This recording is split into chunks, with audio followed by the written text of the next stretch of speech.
Donc c'est notre dernière séance pour l'année. Voilà, donc toujours une double émotion. Donc aujourd'hui, je pensais vous parler de croissance et de politique macroéconomique.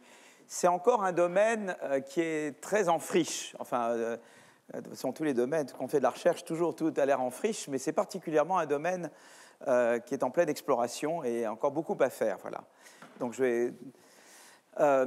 en fait, donc, la question est de savoir un petit peu comment on peut stimuler la croissance avec la politique macroéconomique. Et quand je parle de politique macroéconomique, c'est surtout la politique monétaire et la politique budgétaire. D'accord ?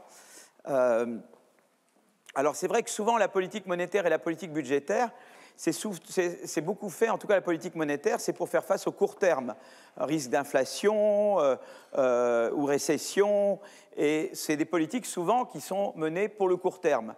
Et nous sommes intéressés par la croissance de long terme. Donc la question, c'est un peu de réconcilier. Et longtemps, la théorie économique s'est intéressée à la croissance d'un côté et au cycle de l'autre, sans vraiment regarder le lien entre les deux.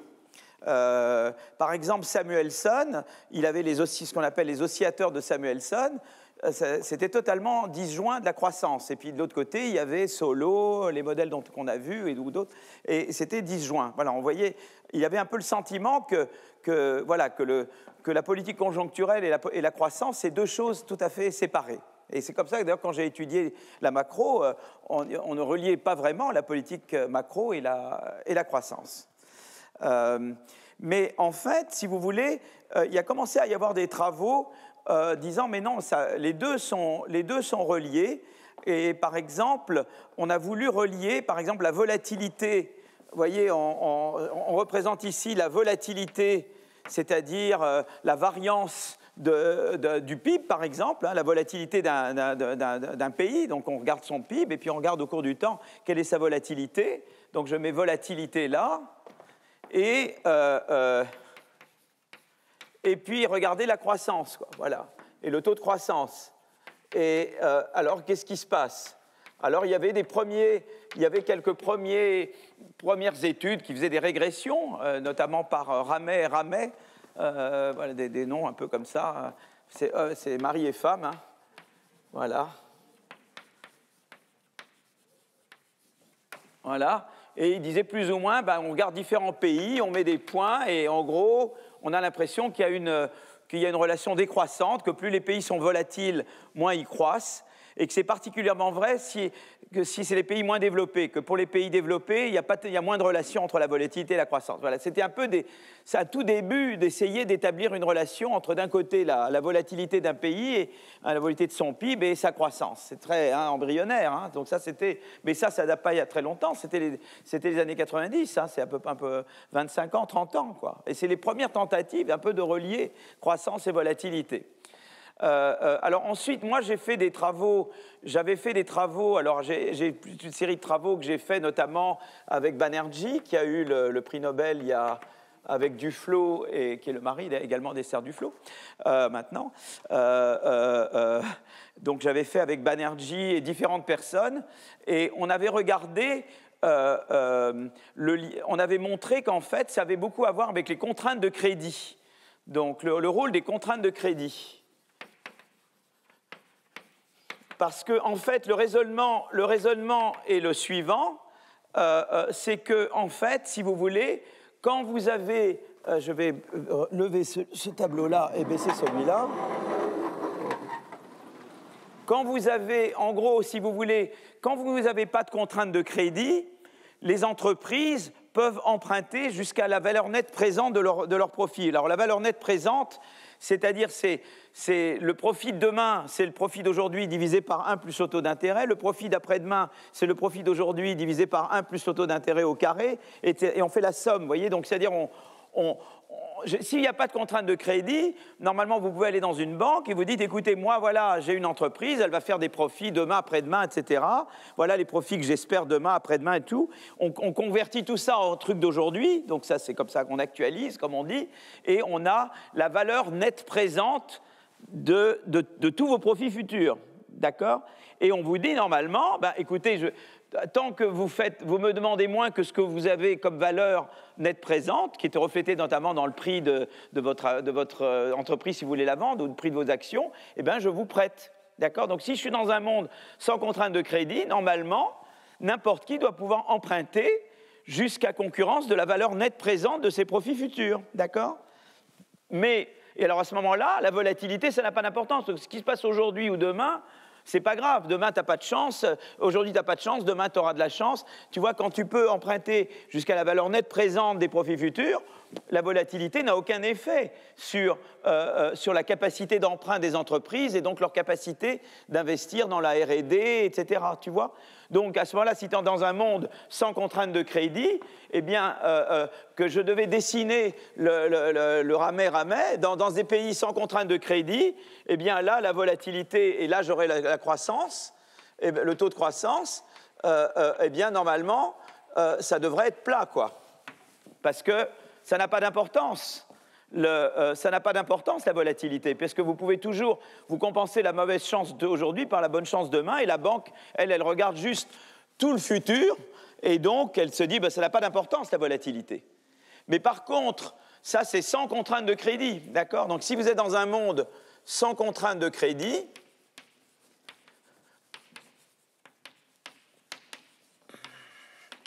c'est comme ça que ça se passe. Mais si vous êtes dans un monde maintenant avec contrainte de crédit, typiquement, eh bien, vous n'allez pouvoir emprunter qu'un multiple de vos revenus courants. C'est ça qui se passe. On regarde ce que vous gagnez maintenant. On dit, moi, demain, c'est pas... Voilà. Donc, dans un monde avec marché de crédit imparfait, eh bien, typiquement, il y a ce qu'on appelle un multiplicateur de crédit. Je ne peux emprunter ou investir qu'un multiple de mes revenus courants. Et du coup, si j'ai des revenus courants très bas, ça va réduire ma capacité d'emprunt. Vous voyez? Et là, si je fais de la R&D, vous savez que la R&D, c'est quelque chose que je dois soutenir dans le long terme. Si je n'ai pas de chance aujourd'hui, il y a une grosse récession, où moi mes revenus baissent, il y a le Covid, ou il y a un truc, et que tout d'un coup, eh bien, je dois interrompre ma recherche, ça peut compromettre à long terme mes perspectives d'innovation. Et donc, dans un monde avec contrainte de crédit, eh bien là, il y aura une relation très négative. Monde avec contrainte de crédit.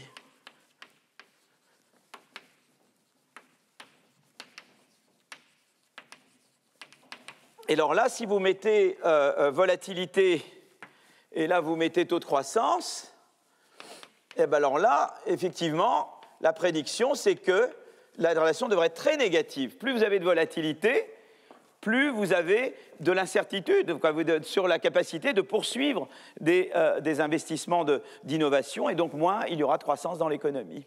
Voyez? Et c'est ça qui peut expliquer Ramé-Ramé, parce que finalement, Ramé-Ramé, il ne vous disait pas pourquoi dans les pays développés, il n'y avait pas de relation entre la volatilité et le taux de croissance. Dans les pays moins développés, il y en avait. Ben, avec Banerjee, en fait, on a fait ça avec Banerjee, Angeletos et Manova. Donc, je vais leur mettre leur nom quand même. Angeletos, qui est prof au MIT. Banerjee, qui est entre Paris et Boston. Et Manova, qui est à maintenant University College London, qui était mon étudiante, voilà. Donc, et c'est avec eux qu'on a fait cet article-là. Donc maintenant, à partir de ça, ça vous donne déjà des clés pour dire, voilà, dans un monde où il y a des contraintes de crédit, eh bien, il peut y avoir un rôle pour le gouvernement pour garantir les investissements innovants des entreprises. Et donc souvent on parle de stabilisateurs automatiques, on dit souvent que c'est important d'avoir des stabilisateurs automatiques pour les consommateurs, c'est-à-dire d'avoir un monde où quand il y a une grosse récession, l'État garantit quand même la consommation des ménages. Et nous on a de très bons stabilisateurs automatiques en France, d'accord ? Mais il faut également des stabilisateurs automatiques pour les entreprises, pour qu'elles puissent maintenir leurs investissements innovants le long du cycle économique. Parce qu'elles ont, justement, si vous voulez, pour compenser les contraintes de crédit auxquelles elles font face. Donc on voit tout de suite un rôle du gouvernement qui est de permettre aux entreprises, par exemple, une des choses qui permet un stabilisateur automatique pour les entreprises, c'est ce qu'on appelle le Small Business Act.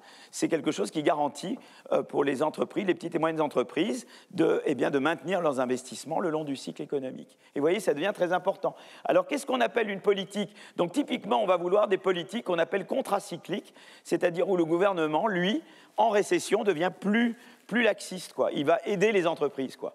Il va faire peut-être du déficit pour pouvoir prêter aux entreprises. Si c'est une banque centrale, elle va baisser ses taux d'intérêt ou faire du quantity easing pour relâcher la pression sur les entreprises dans les moments où elles font face à des contraintes de crédit très fortes. Et c'est ça la logique des politiques contracycliques quand on les regarde d'un point de vue croissance. Vous voyez ce que je... Oui ? Ah, c'est génial. Bon, ben, très bien. Donc, du coup, maintenant, qu'est-ce qu'on va regarder ? Voilà, donc ça, c'est une recherche qu'on a faite. Donc ça, on a présenté ça avec mon ami Enis Karoubi, parce qu'ensuite, on a regardé les implications de ça pour la politique budgétaire et pour la politique monétaire. Alors, pour la politique budgétaire, donc il y a plusieurs débats qui sont très intéressants, et ça va vous relier tout de suite à des débats de politique économique que vous entendez à la télévision, ou vous lisez dans les journaux, ça revient tout le temps, hein, les débats sont les mêmes, hein. Le débat, c'est sur est-ce qu'il faudrait ou pas que les gouvernements interviennent avec un plan de relance, un stimulus package, comme disent les anglo-saxons, quand il y a une récession. Alors là, il y avait un peu deux écoles, et moi je me situe un peu au milieu, ça ne va pas vous surprendre. Il y avait d'un côté la vision qui était de dire, la vision très keynésienne, qui dit, eh bien, dès que ça ne va pas bien, il faut dépenser dans n'importe quoi, parce que ça relance la demande. Ça, c'est la vision keynésienne. Et ce n'est pas faux.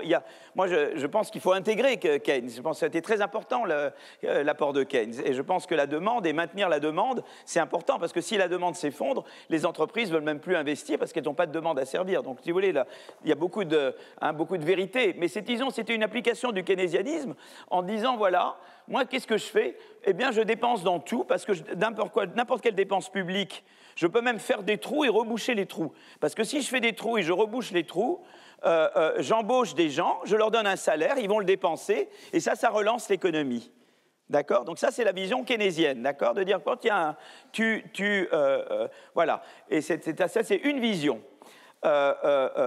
L'autre vision, c'est de dire, et d'ailleurs, c'était souvent la manière dont on faisait la politique en France, en Angleterre, c'était le stop and go. Dès que ça n'allait pas bien, qu'est-ce qu'on faisait ? Eh bien, on faisait de la dépense publique pour relancer, et puis on se disait, bien évidemment, après, il faudra repayer, et après, on augmentait les impôts. Mais voilà, il y avait en gros un peu une manière de gérer de cette façon-là, quoi.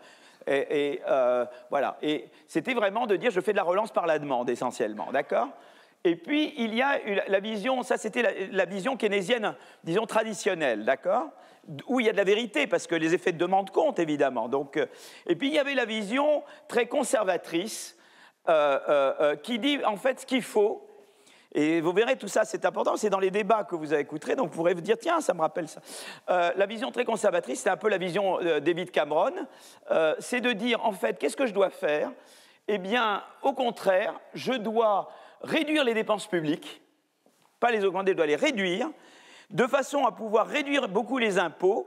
Et comme je vais réduire les impôts, ça va reconstituer les marges bénéficiaires des entreprises, et donc elles vont investir. Et donc ça relance la machine. Vous voyez, donc vous voyez, deux visions. L'une, c'est je dépense dans n'importe quoi, et puis l'autre, c'est je fais de l'austérité à fond la caisse, et je réduis mes impôts du coup, quoi.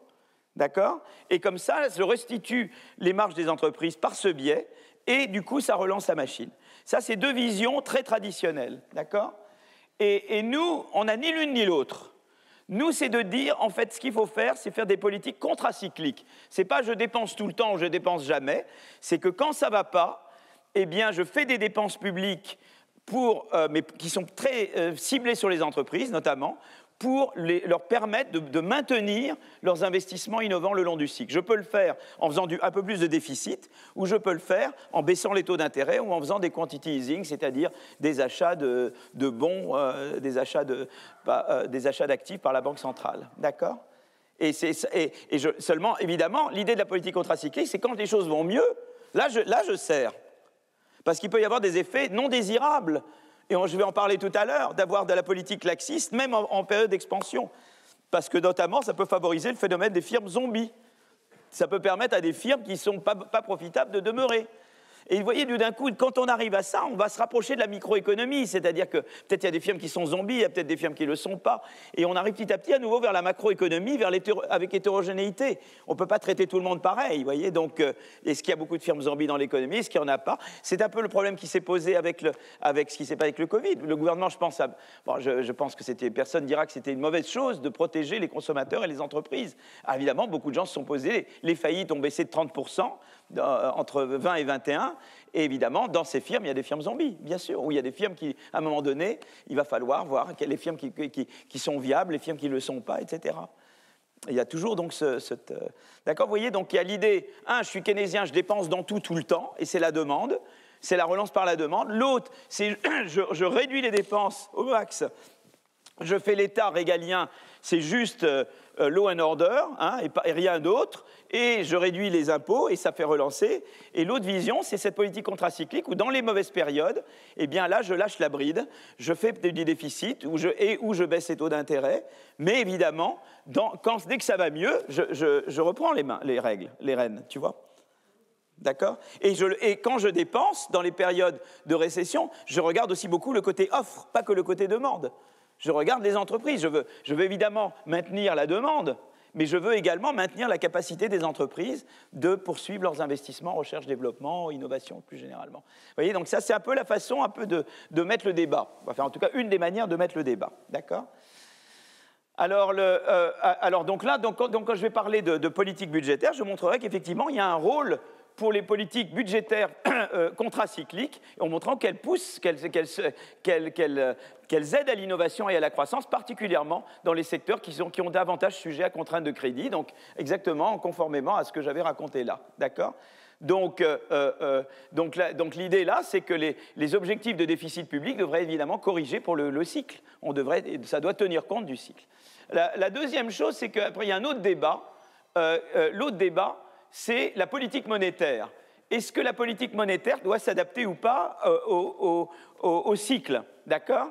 Alors, il y en a qui pensent qu'il faut se focaliser uniquement sur l'objectif de stabilité des prix. Vous voyez que la Banque centrale ne devrait se préoccuper que de stabilité des prix. Et puis, il y en a d'autres qui pensent que le rôle de la Banque centrale, c'est aussi un rôle de stimuler la croissance et l'emploi. Et ça, il y a eu un peu un débat là-dessus, d'accord ? Donc, il y a des gens qui sont un peu la vision Bundesbank, je dirais, bien que ça évolue même à la Bundesbank, qui était stabilité des prix, point à la ligne, et puis une vision plus moderne, à mon avis, de dire non, la croissance et l'emploi doivent être également un objectif. Et là, on va montrer que des politiques monétaires contracycliques, également, eh bien, elles stimulent l'innovation et la croissance, d'autant plus que ce sont des secteurs qui ont ou des contraintes de crédit ou des contraintes de liquidité. Les contraintes de liquidité, c'est-à-dire, je n'ai pas forcément un problème de solvabilité, mais je dois payer beaucoup de salaires, par exemple. Donc, j'ai besoin d'avoir du liquide, très vite, tu vois. Donc, ce n'est pas vraiment des contraintes de crédit, mais c'est des contraintes que moi, je deviens illiquide. Tu sais, on peut être non solvable ou non liquide. Ou on peut avoir... Voilà. Et donc, si par exemple je dois la part des salaires dans mes coûts ou la part des salaires par rapport à mes ventes représente quelque chose de très important, je dois tout de suite avoir des liquidités pour payer mes employés. Et donc ça restera évidemment ce que je peux faire en termes d'investissement. Alors il y a des débats très intéressants également sur la réglementation financière. Par exemple, quand il y a eu la crise de 2008, évidemment, il y a eu BAL 3, BAL 2, BAL 3, et c'était l'idée qu'il fallait qu'évidemment les banques aient un ratio plus important de capital dans leur bilan. D'accord ? Donc, il fallait que, et notamment, il y a Admati et Elvig ont très bien écrit là-dessus. Et donc ça, je pense, on est totalement pour BAL 2, BAL 3, ce qu'on appelle les ratios de capital. Mais c'est vrai que ça peut réduire un peu, ça peut avoir des effets secondaires, qui est de réduire les effets de politique monétaire contracyclique, parce que les banques vont moins transmettre. Vous voyez, ça rend les banques moins réactives à la politique monétaire de la Banque centrale. Et donc, il faut peut-être faire plus encore de contracyclicalité pour avoir les mêmes effets que l'on aurait eu avant de mettre en place ces réglementations. Voilà, donc ça, c'est un débat intéressant. Et puis alors, il y a un autre débat qui est très intéressant, c'est le débat, et on revient tout le temps, sur le lien entre les politiques monétaires et les réformes structurelles. Et ça, c'est un débat très important, Vous savez que j'ai parlé de concurrence, l'importance de la concurrence pour la croissance. Eh bien, c'est très important. Notamment, il y avait un discours, là, j'ai beaucoup parlé de ce monsieur aujourd'hui qui est Mario Draghi. Je vais même montrer sa photo tout à l'heure, 2 fois, vous allez la voir. Hein. Et je suis un grand draguiste, moi. Mais, alors, donc, c'est de savoir est-ce que les politiques monétaires ou budgétaires contracycliques ne sont pas d'autant plus efficaces que ça opère sur une économie plus concurrentielle, où on a fait des réformes structurelles, quoi. Et je m'intéresse là à la concurrence, mais on pourrait regarder d'autres réformes structurelles. Et il y avait un discours important de Draghi quand il était président de la BCE à Jackson Hole, et où il disait « Moi, j'ai fait une partie du travail, moi, Draghi, avec le whatever it takes », qui a sauvé l'Europe au moment de la crise financière. Mais vous, les pays, vous devez faire votre partie du travail avec vos réformes structurelles.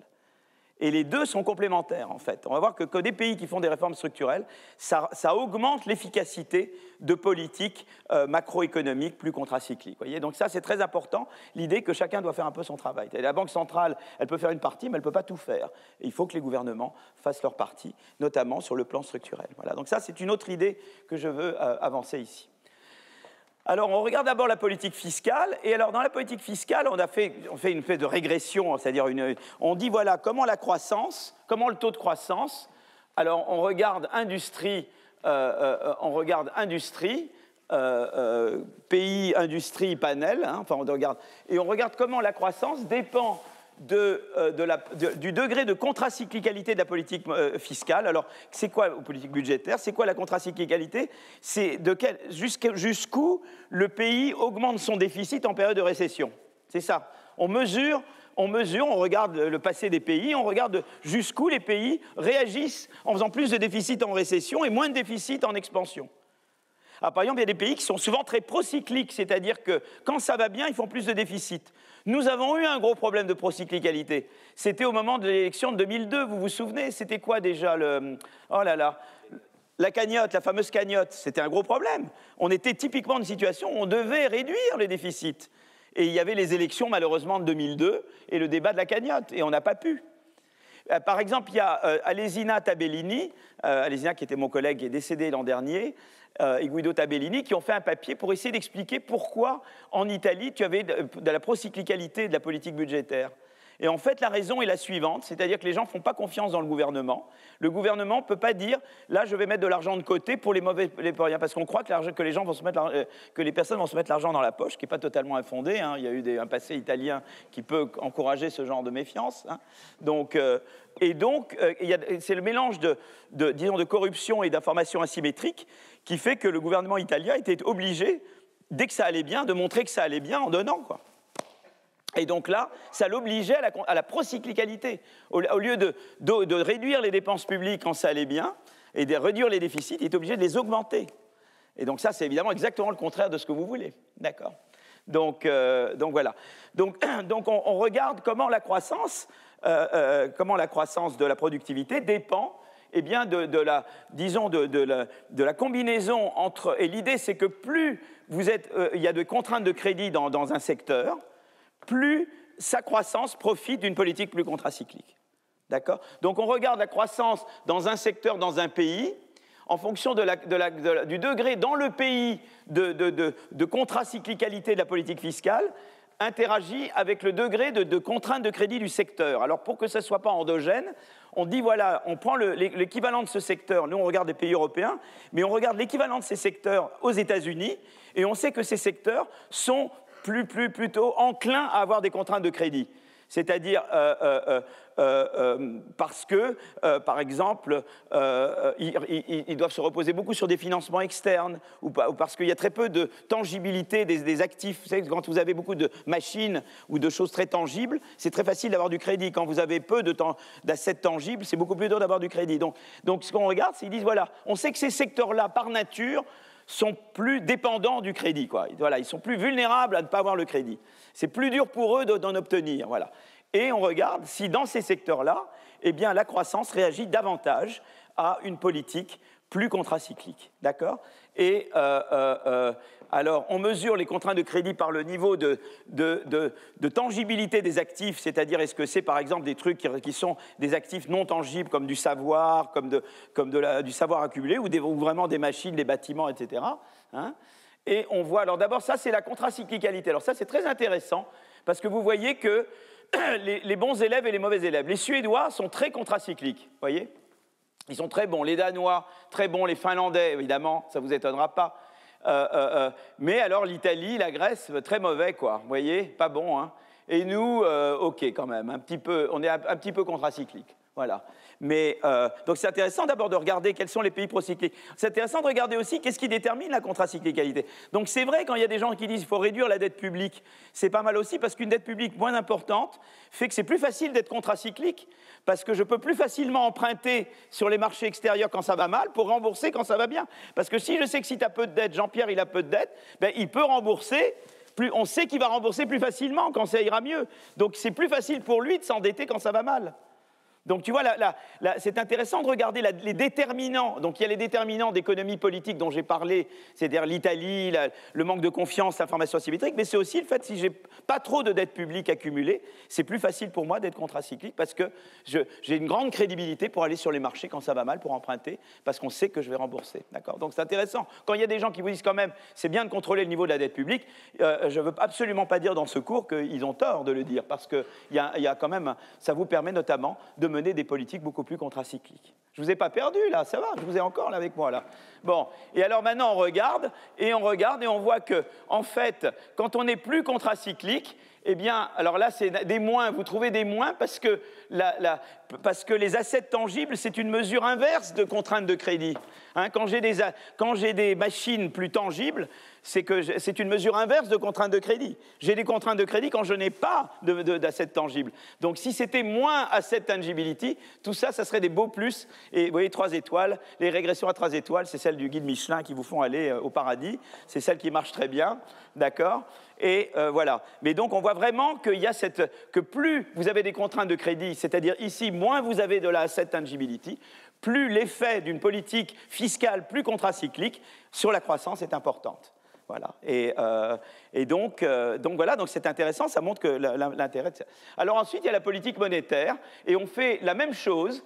On regarde comment la croissance dépend de l'interaction entre le degré de contracyclicalité monétaire, c'est-à-dire dans quelle mesure les taux d'intérêt à court terme baissent en récession ou pas, d'accord ? Et les contraintes de crédit. Alors évidemment, en Europe, ce qui s'est passé, c'est qu'il y a une seule banque centrale, mais on regarde l'évolution des prix également, et donc voilà. Et donc alors les contraintes de crédit, les contraintes financières, on les mesure par les contraintes financières, c'est ou les contraintes de crédit qu'on mesure à nouveau de manière inverse par la tangibilité des actifs. Et puis, où c'est les contraintes de liquidité qu'on mesure par le ratio entre les coûts du travail et le chiffre d'affaires. Si, par exemple, le remboursement des salaires, c'est une grosse part du chiffre d'affaires, vous devenez très illiquide, vous ne vous reste plus rien pour faire des investissements, vous avez très peu de liquidité. Et à nouveau, donc ça, c'est les différentes contracyclicalités d'un pays à l'autre, et vous avez à nouveau... alors là, c'est intéressant. Donc, asset tangibility, c'est une mesure inverse de contrainte de crédit. Donc, c'est ça que vous avez des moins. Tandis que labor cost to sale, c'est une vraie mesure directe du degré de illiquidité. Et donc, plus vous êtes illiquide, vous avez des problèmes de liquidité, plus évidemment, vous profitez, votre croissance profite d'une politique monétaire plus contracyclique. Vous voyez, donc c'est intéressant, la contracyclicité monétaire et budgétaire, d'accord ? Alors après, j'en viens à la réglementation financière. Je veux regarder comment la croissance dépend de caractéristiques du secteur financier, notamment quelle est la part du capital dans les actifs de la banque, quelle est la part de son capital, donc jusqu'où elle fait du BAL 2, BAL 3 ou pas, quoi, hein. Et les contraintes financières, c'est toujours les contraintes de crédit ou les contraintes de liquidité.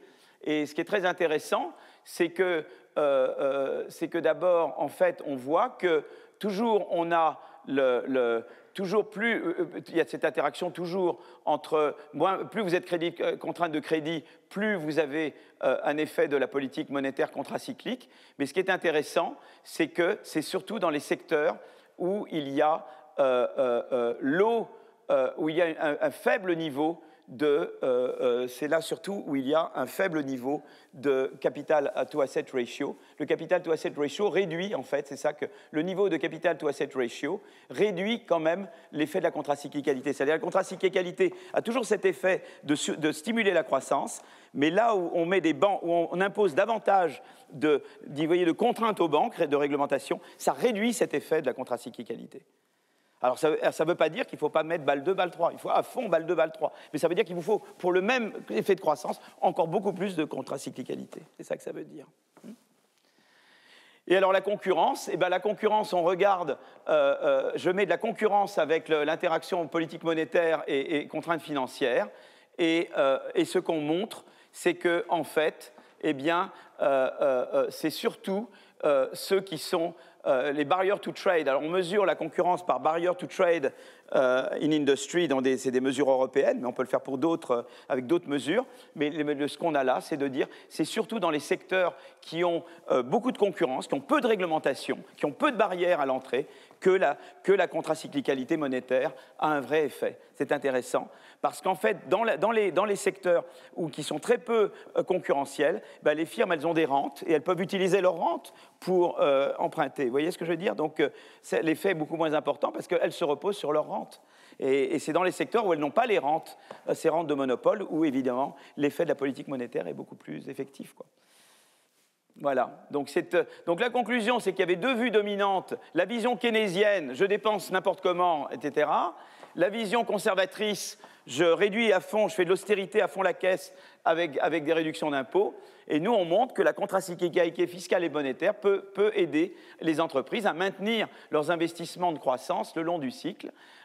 On montre qu'en fait, avoir un ratio de capital plus important, comme le veut BAL 2, BAL 3, ce qui est une bonne chose, ça réduit les effets des politiques contracycliques. Et donc, ça fait un peu barrage à la transmission des politiques monétaires par les banques. Et enfin, les barrières, disons l'absence de concurrence ou les barrières à l'entrée réduisent l'impact des politiques monétaires contracycliques. C'est intéressant. Et donc là, on arrive vraiment à Draghi qui dit, moi je vais vous faire la politique monétaire contracyclique, mais vous devrez rendre vos marchés plus flexibles, plus concurrentiels, etc. Vous voyez, on avait déjà vu, nous, un effet direct de la concurrence en elle-même pour l'innovation. On innove pour échapper à la concurrence, mais là, il y a un effet supplémentaire, c'est que quand on fait des réformes structurelles et qu'on a une économie plus flexible, ça augmente l'efficacité, croissance de politique macroéconomique. Donc ça, c'est un effet en plus, quoi. Voilà. Donc c'est intéressant de voir comment les deux s'articulent, quoi. Et c'est pour ça que souvent, ces gens-là, vous les voyez parler de réformes structurelles, dire de quoi ils se mêlent, ils ont raison, parce que les politiques structurelles, ça influence l'efficacité, ça augmente les effets des politiques qu'eux peuvent avoir. Voilà un petit peu un premier aperçu, d'accord? Alors, je vais maintenant passer à quelque chose de plus sophistiqué. Je vais parler de Draghi maintenant plus directement. Alors, il faut bien que je ne fasse pas de bêtises, parce que sinon, j'ai besoin de... Sinon, je dois faire appel à notre ami, vous vous souvenez? Voilà. Alors, je fais maintenant celle-là. Voilà. Et je vais maintenant diaporama.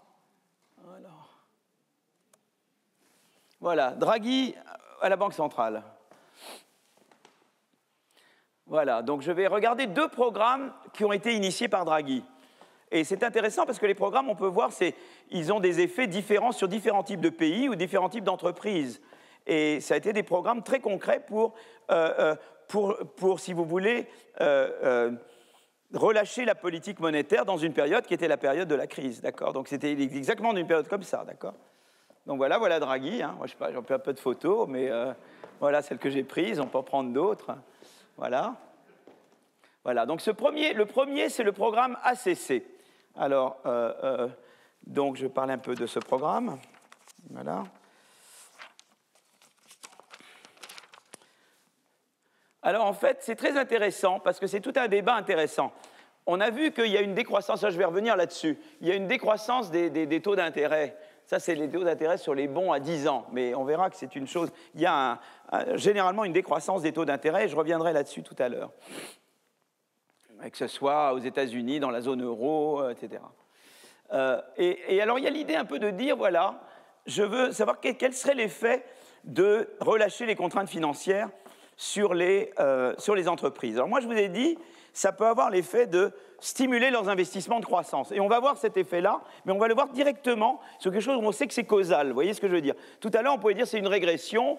Bon, on essaie de faire en sorte, il y avait les méthodes de mes amis Rajan Zingales qui, dans les années 90, étaient des méthodes acceptables sur la causalité, mais ce n'était pas vraiment une expérience naturelle. Et c'est toujours quand même plus sympa quand on a une expérience naturelle. C'est la meilleure économétrie. C'est plus facile de se faire publier dans un bon journal maintenant quand on vient avec un essai randomisé ou avec une expérience naturelle. Voilà, on ne veut plus, avec les régressions, là, ce qu'avaient fait mes amis, qui étaient un peu les régressions que j'ai montrées tout à l'heure, on pouvait se faire publier dans un top journal il y a 20 ans, mais maintenant c'est plus facile, plus difficile.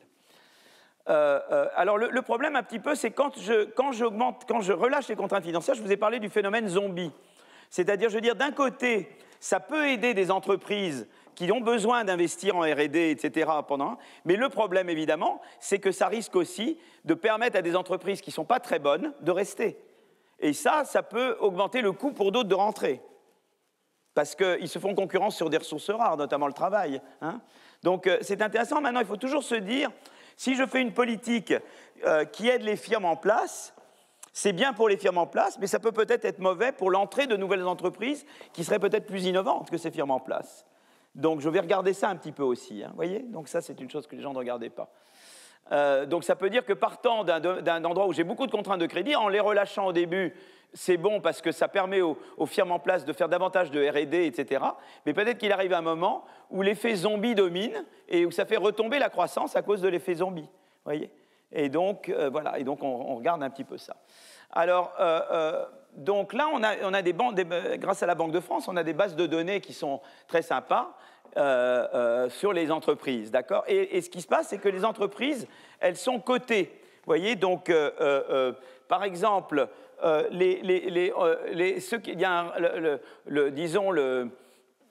cotation 3++, jusqu'à 4+, voyons, plus on augmente le nombre, moins on est bon ici, hein, d'accord ? Plus le nombre est faible, meilleur on est. Donc 3++, c'est très très bon. Hein. Après, tu as 2, je sais pas, mais je crois que c'est surtout, voilà, 3++, on sait que c'est des entreprises dont tu es sûr qu'elles vont rembourser, quoi. Tu es totalement fiable, quoi, tu vois. Et tu arrives jusqu'à 4+. Donc ça, on appelle ça catégorie A. C'est vraiment des entreprises qui ont une forte capacité à rembourser. Et puis, vous avez les moyens, c'est les 4 et 5+. C'est OK, quoi. C'est OK. Et puis, tu as les mauvais, c'est ceux-là, quoi. Ceux-là, vraiment, ils sont quasiment en faillite. Tu penses que tu leur verras de l'argent, tu ne leur enverras jamais, quoi, ou avec peu de probabilité, d'accord ? Et nous, on les classe comme ça, d'accord ? Et ça, c'est la Banque centrale qui classe les entreprises, d'accord ? Et vous voyez, d'ailleurs, c'est intéressant parce que là, on peut voir les probabilités de liquidation, parce qu'on peut voir après qu'est-ce qui s'est passé selon... Je connais ces cotations et je peux regarder après quelle était la probabilité que les entreprises soient liquidées ou pas, parce que je peux dire quelle est la fraction des entreprises à chaque cotation qui sont liquidées ou pas. Et vous voyez que A, on est quasiment à 0, quoi. Et en bas, c'est les moins productives, en haut, c'est les plus productives. Et vous voyez que d'abord, en A, dès que tu es dans la catégorie A, tu n'as pratiquement pas de chance, aucune chance d'être liquidé, d'aller en faillite, et ça ne fait pas une énorme différence entre la moins productive et la plus productive. Même la moins productive en A, elle est très bien, quoi, tu vois. Donc la moins productive, elle est en haut, la plus productive est en bas, puisque c'est des probabilités d'être liquidées. Donc forcément, les moins productives sont au-dessus des plus productives, d'accord ? Mais vous voyez qu'après, plus la cotation, le rating, hein, se détériore, plus évidemment, d'abord, la probabilité augmente de liquidation, et qu'évidemment, ça fait d'autant plus une grande différence entre celles qui sont les plus productives, qui sont là, et les moins productives, qui sont là. Vous voyez, donc, donc on voit que c'est des très bons prédicteurs, mais différents, et donc il y a une différenciation selon le type d'entreprise. C'est qu'aussi, plus la cotation est basse, plus ça fait une différence d'avoir une productivité haute plutôt qu'une productivité basse, d'accord ? C'est intéressant de voir ça. Alors, qu'est-ce que c'est que le programme ACC ? Donc ça, c'est le premier programme de Draghi. Qu'est-ce qu'il fait ? Il dit, ben voilà, jusque en 2012, jusque fin 2011, les banques centrales, les banques commerciales pouvaient utiliser des prêts à certaines entreprises comme collatéral pour se refinancer auprès de la Banque centrale. Tu vois, c'était comme un actif. Tu dis, j'ai cet actif-là, donc comme j'ai cet actif, vous pouvez je me refinance auprès de vous. Tu vois. Alors, jusqu'à 2011, elle ne pouvait utiliser que des prêts à des entreprises qui étaient celles-là, quoi, que les catégories A. Je ne pouvais pas utiliser des prêts allant au-dessous de la catégorie A pour me refinancer auprès de la Banque centrale, comme banque commerciale. Et que fait Draghi? Draghi dit, écoutez, moi je vais relâcher la laisse, je vais garder celle-là et je vais ajouter les 4, tu vois. Hop, clac. Alors les 5 sont toujours pas dedans, eux sont pas dedans, mais je vais mettre les 4. Alors là, c'est la beauté de la chose, c'est que ça, c'est le groupe de traitement, et ça, c'est le groupe de contrôle. Et je vais pouvoir voir les évolutions différentes des 4 et des 5+. Alors évidemment, à partir du moment où on dit que les entreprises, que les prêts des banques aux entreprises qui sont considérés 4 peuvent être utilisés pour se refinancer, évidemment, que vont faire les banques centrales? Eh bien, elles vont financer à fond les entreprises 4, évidemment. Mais pas les autres, mais pas les 5. Vous comprenez? Parce qu'elles peuvent utiliser les prêts au premier pour se refinancer, mais pas les prêts au second. D'accord? C'est une belle expérience naturelle, ça. Hein? Et effectivement, regardez, donc voilà. Donc c'est ça, le programme étend l'éligibilité pour inclure les firmes qui sont notées 4. Et ce programme est en fait mis en œuvre en février 2012. Et regardez la beauté. Mouah, regardez, ça c'est le groupe de contrôle. Adieu, adieu les 5+. Bla bla. Et puis ça c'est le groupe 4. Quoi. Vous voyez? C'est beau comme tout, ça. Hein? Beautiful, non? Voilà. Et alors après, on regarde l'effet sur la croissance de la productivité des entreprises côté 4. Et regardez, donc là, qu'est-ce qu'on fait? Eh bien, alors qu'est-ce que c'est traiter? Traiter, ça veut dire que je suis dans le groupe 4 et pas dans le groupe 5+. D'accord? Je compare les 4 et les 5+. Je fais du difference in difference, comme on dit en anglais. Je compare les 4 et les 5+. Ça, c'est une variable de temps qui vaut 0 avant 2012 et 1 après 2012. Et on regarde, évidemment, est-ce que moi je suis 4 avant versus après 2012? Et je compare à si je suis 5+. Et tu vois d'abord que donc nous, ce qu'on pense, c'est qu'évidemment, ce terme doit être très, très positif. Quoi. C'est évident que tu es d'autant plus, donc si tu es dans le 4, tu vas avoir plus de crédit, donc ta croissance va augmenter. Et effectivement, qu'est-ce que tu vois là? C'est que le coefficient qui est là, il est positif partout. Alors, ce qui est intéressant, c'est qu'il cesse d'être positif là. Alors, il est positif partout, mais il l'est surtout dans les secteurs qui sont dépendants de la finance extérieure. Vous savez, tout à l'heure, je vous disais les secteurs qui sont contraints crédit, c'est-à-dire des secteurs dont l'équivalent aux États-Unis, et c'est des secteurs qui ont besoin de crédit, vous voyez? C'est dans ces secteurs-là que c'est important, pas dans les autres. Donc déjà, vous voyez que c'est vraiment une histoire que je relâche le crédit, quoi. Donc c'est beau comme tout, quoi. Et dans les secteurs qui ne sont pas dépendants, cet effet n'est pas là. Il est que dans les efforts dépendants. Et alors là, qu'est-ce que j'ai fait dans ces deux-là?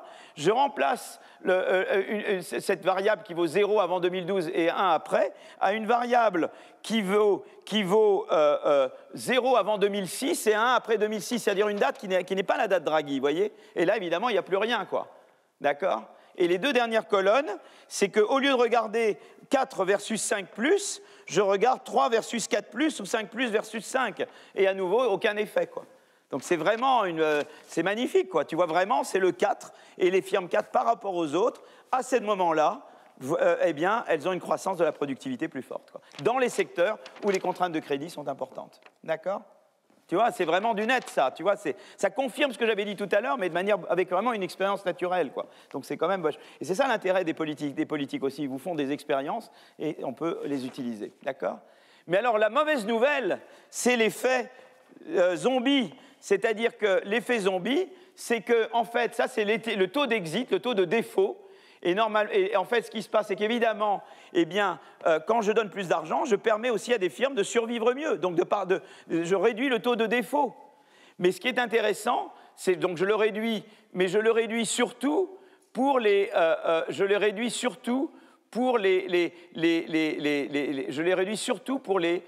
beaucoup plus pour les... vous voyez, c'est l'interaction ACC4, elle est surtout importante, vous voyez, pour les firmes à faible productivité. C'est celles-là qui sortent moins. Les autres, elles ne seraient pas parties de toute façon. Mais j'empêche des firmes inefficaces 4 de partir. Et ça, c'est toujours le mauvais effet de ces politiques. Donc il faut bien toujours avoir conscience, quand on relâche la bride sur le crédit, on permet à des firmes existantes de faire plus, mais les mauvais, qui eux, de toute façon, ne feraient pas grand-chose, on les laisse davantage rester. Ce qui rend d'autant plus coûteux pour des bons de venir. Donc il faut toujours avoir ça en tête. Et c'est vrai pour la politique industrielle également. La politique industrielle, si tu aides juste les firmes en place, c'est au détriment de peut-être meilleures firmes qui pourraient rentrer. D'accord? Et ça, on le voit à nouveau, cet effet zombie. C'est intéressant. Mais malgré tout, il a eu raison, Draghi, même malgré qu'il y ait quand même des firmes moins productives. D'accord? Voilà. Donc, le programme ACC a stimulé la croissance de la productivité dans les firmes existantes, mais il a eu un effet négatif parce qu'il a permis à des firmes, surtout pas efficaces, côté 4, qui étaient notées 4, de rester. Et donc, c'est un effet de réallocation qui peut, à terme, se révéler contre-productif sur la croissance. Parce que vous devez regarder, quand vous regardez la croissance d'une économie, vous ne regardez pas juste les firmes en place, vous regardez également les entrants, etc. D'accord ? Voilà, donc ça, c'est le premier programme qu'a fait Draghi. Maintenant, je parle d'un deuxième programme qu'a fait Draghi. Alors, voilà. C'est le programme OMT. Alors, qu'est-ce que c'est que le programme OMT ? Oui, tiens, c'est ce que j'avais montré tout à l'heure. Vous vous rappelez, quand je disais que la politique contracyclique monétaire, elle avait plus d'effet quand vous avez plus de concurrence, moins de barrières, low barriers to trade and investment, que vous avez high barriers to trade and investment. Ça, je vous remonte simplement la figure correspondant à ce que j'avais tout à l'heure, hein, quand je regardais l'interaction entre les politiques contracycliques et la concurrence. Donc, c'est ce que je vous avais dit tout à l'heure. Pourquoi la concurrence est importante?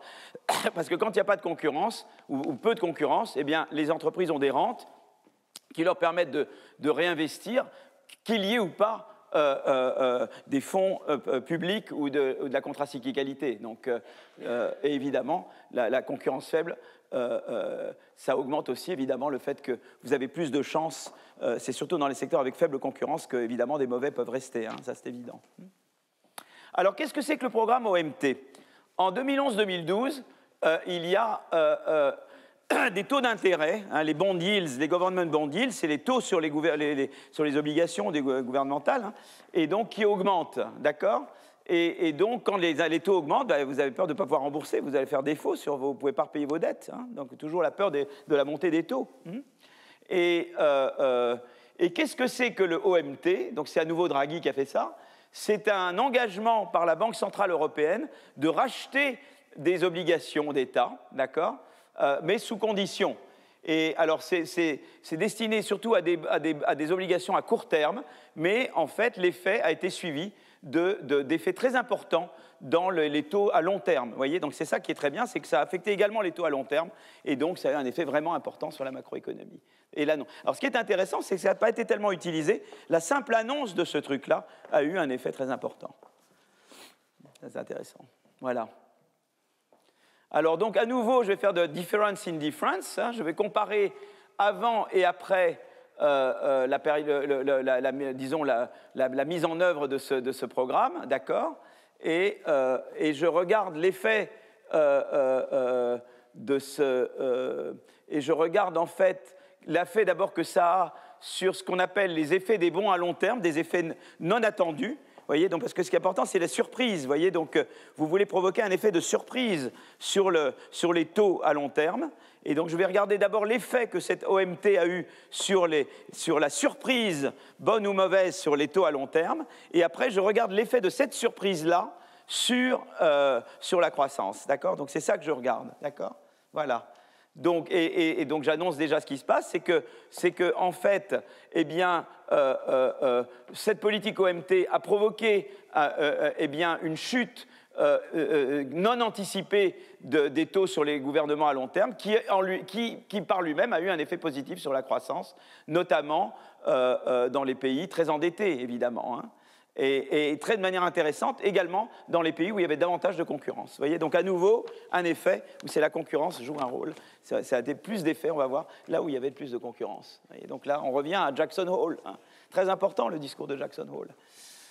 Voilà, donc voilà, parce que nous, d'une manière générale, j'avais regardé déjà tout à l'heure l'effet de la politique monétaire, mais malgré tout ce que je pouvais faire, on pouvait me dire, oui, mais la croissance peut affecter ta capacité de baisser le taux d'intérêt. Ça peut être plus facile pour toi de baisser tes taux d'intérêt quand tu as davantage de croissance. Donc ça crée des corrélations que tu ne veux pas entre cyclicalité monétaire et taux de croissance, tu vois. Donc, et c'est pour ça que nous, on regarde à nouveau une expérience naturelle et qu'on regarde d'abord cette OMT et puis qu'on regarde comment ça transite par les effets non anticipés sur les bons. Voilà, tu vois, c'est le côté, c'est pour vraiment adresser l'endogénéité. C'est l'effet de la surprise qu'on regarde. Alors, on va regarder ça tout de suite.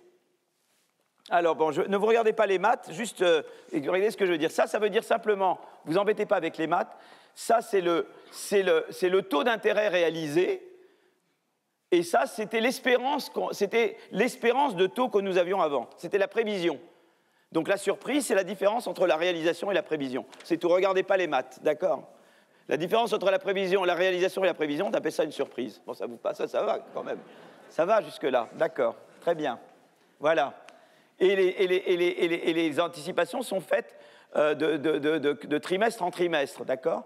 Et donc, on regarde l'évolution de ça, tu vois. Il y a toujours des surprises là-dessus, mais on veut voir comment le OMT va affecter la variation de ça, d'accord? Voilà.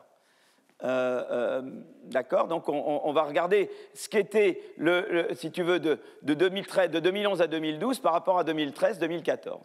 Et là, alors on voit des choses très amusantes. C'est que, vous voyez, là on est en Espagne, ça c'est des pays où il y a des contraintes de crédit, hein, et où il y a beaucoup de dettes, c'est des pays où il y a beaucoup d'endettement, et on regarde l'effet sur le government yields, et c'est les bâtons. Et ça, c'est les erreurs. Hein. Donc avant 2013, la fin de là on est en pleine crise financière, on est en pleine, on est en plein, d'accord, donc, et là, qu'est-ce qui se passe? Eh bien, en fait, on a une surprise, c'est que les taux des bons étaient au-dessus de ce qu'on anticipait. C'était ça qui s'est passé dans l'Espagne, en Italie. C'est que les taux ont augmenté au-delà de ce qu'on anticipait. Et donc, dès que c'est au-delà, ça monte. Dès que c'est en dessous, ça baisse. Arrive Draghi, boum, et là, ça devient en dessous. La surprise va être le contraire, ça va être en dessous de ce qu'on pensait. D'accord? C'est vrai en Italie, en Espagne et en Italie. D'accord? Donc, c'est-à-dire qu'en fait, pendant la crise des dettes souveraines, les taux à long terme réalisés étaient au-dessus des taux anticipés. Après l'OMT, les taux à long terme tombent en dessous des taux anticipés, en Espagne, en Italie. Et en fait, l'OMT a joué un rôle très important de faire passer... on était trop optimiste en Espagne, en Italie, et là, du coup, on devient trop pessimiste presque, parce que la réalité va être mieux que à quoi tu t'attendais. D'accord? On crée la bonne surprise, après la mauvaise, la bonne. D'accord? Voilà, alors c'est moins le cas, voilà, donc ça c'était la crise souveraine, et là c'est les périodes post-OMT, vous voyez, c'est vraiment radical, hein, c'est incroyable. Hein. Voilà, alors c'était moins le cas en France et en Allemagne, c'est un petit peu plus négatif après qu'avant, mais en France et Allemagne qui étaient des pays où quand même, c'est quand même un peu moins, et pareil, États-Unis, Angleterre, moins. Alors maintenant on regarde l'effet que ça a sur l'emploi. Et du coup, qu'est-ce que ça va faire? Eh bien, alors que je regarde, donc là, voilà, je regarde où j'en suis. 1, 2, pas que je perde mes notes, là. Voilà, très bien. Alors maintenant, qu'est-ce que je regarde? Eh bien, pendant la crise, eh bien, l'emploi était, le taux de chômage est au-dessus de ce que j'anticipais. Comme j'ai eu une mauvaise surprise sur les taux, l'emploi va baisser beaucoup. Et donc les firmes réduisent l'emploi, et l'emploi du coup baisse beaucoup plus que ce que je pensais. Tandis qu'après Draghi, l'emploi va augmenter plus que ce que je pensais. D'accord? Donc avant l'OMT, le taux de chômage est au-dessus de ce que je pense, parce que je surréagis comme entreprise, mais après, eh bien, le taux de chômage va baisser encore plus que ce qu'on pensait. Ça provoque une vraie baisse du chômage, quoi. D'accord? Voilà. Et ça, c'est le chômage. Ça, c'est la croissance. Hein, eh bien, la croissance qui se passe, c'est que la croissance baissait et la croissance va monter. Regardez, c'est beau ça quand même. La croissance baisse et la croissance remonte. Voilà l'effet de ces politiques. D'accord ? Voilà. Alors maintenant, je peux regarder maintenant les réglementations. Donc on sait qu'on a des mesures au CDE sur le degré de régulation. Donc plus qu'on a de la Product Market Regulation, c'est des réglementations sur le marché des biens, ça veut dire moins j'ai de concurrence. Hein. Donc nous, les Français, on est quand même pas mal. Hein. Vous voyez comme on réglemente pas mal. Donc on est très bon pour ça. Hein. Voilà, donc, et on sait ce que c'est, barrière to trade and investment, enfin, nous, voilà, on est assez bon. Hein. State control, évidemment, très important, etc. D'accord ? Donc, la France, l'Espagne et la Belgique ont les plus hauts indices de réglementation. Hein. D'accord ? Mais c'est en Espagne que je crois que, voilà. Donc, voilà. Alors, ne vous embêtez pas avec les équations. Tout ce qu'on va vouloir dire ici, c'est que plus on a de la... c'est que d'abord... ce que je fais, c'est que quand j'ai de la dette, eh bien, j'ai de la dette, et là, c'est l'augmentation, c'est la baisse des yields. Eh bien, plus j'ai de la dette, plus la baisse des yields va augmenter la croissance. Donc ça sera la première chose, c'est ce que on montre, c'est la première chose. Mais cet effet est moindre quand j'ai plus de réglementation. C'est-à-dire que vous êtes un pays très endetté, je réduis vos bondiges en faisant de l'OMT, mais l'effet de ça est réduit si vous avez moins de concurrence. Et je reviens à Jackson Hole. Vous comprenez ? Vous voyez ? Et ça, on le voit là. On voit que plus je suis endetté, plus l'effet de la baisse en anticipé des taux grâce à l'OMT est grand. Donc ça, c'est là. Mais vous voyez que c'est réduit. Vous voyez, il y a du moins quand j'ai plus de réglementation. Vous voyez ? Donc l'effet d'avoir fait baisser la surprise, d'avoir fait une bonne surprise après une mauvaise, eh bien, grâce à l'OMT, c'est très bon, d'autant plus si vous êtes endetté, mais d'autant moins si vous avez peu de concurrence. Et on revient à Jackson Hole. Réforme structurelle avec politique monétaire. Ça va ensemble, quoi. D'accord ? Voilà. Bon, ben écoutez, j'en ai là, donc c'est très bien, donc voilà. Donc, voilà, je ne veux pas faire trop. Donc, conclusion, eh bien, on a trouvé que les secteurs très endettés eh bien, bénéficient beaucoup plus du changement non anticipé, de la baisse non anticipée des taux à long terme qui suivent l'OMT, mais surtout dans les pays où il y a davantage de concurrence, c'est-à-dire moins de réglementation des produits. Voilà, donc ça c'est... et puis l'autre conclusion, c'est qu'évidemment, faciliter le crédit, d'une manière générale, eh bien, ça peut avoir des effets négatifs qui sont les effets de zombies, mais évidemment, moins s'il y a davantage d'entrées d'entreprises qui peuvent remplacer. Voilà, c'est d'autant plus vrai s'il y a peu de concurrence. Voilà, donc voilà, ça c'était ce que je voulais raconter maintenant. Tout ça, c'est les politiques contracycliques. Alors donc ça, c'est un aspect, les politiques contracycliques. Maintenant, je voudrais dire, il n'y a pas que les politiques contracycliques. Il y a le fait qu'il y a des gros investissements qu'on veut faire à long terme. Moi, je suis en train de lire un livre de Jérôme Fourquet et co-auteur sur la France, et ça vous laisse vraiment froid, quoi, parce que tous les endroits se désindustrialisent en France. C'est terrifiant, mais c'est raconté vraiment la Ciotat, l'Agnon, ça va dans toutes les régions de France. Et comment ça dévitalise la France. C'est un pays qui s'est dévitalisé en se désindustrialisant trop. On sait qu'on doit réindustrialiser par l'innovation. On sait qu'on doit investir beaucoup dans l'éducation, parce qu'on ne fera jamais un pays d'innovation avec les tests PISA que nous avons en ce moment. Donc et ça, c'est indépendant de la politique contracyclique. C'est-à-dire, il y a d'un côté la politique contracyclique, mais de l'autre côté, on doit investir pour faire une croissance plus verte, plus inclusive et plus soutenue.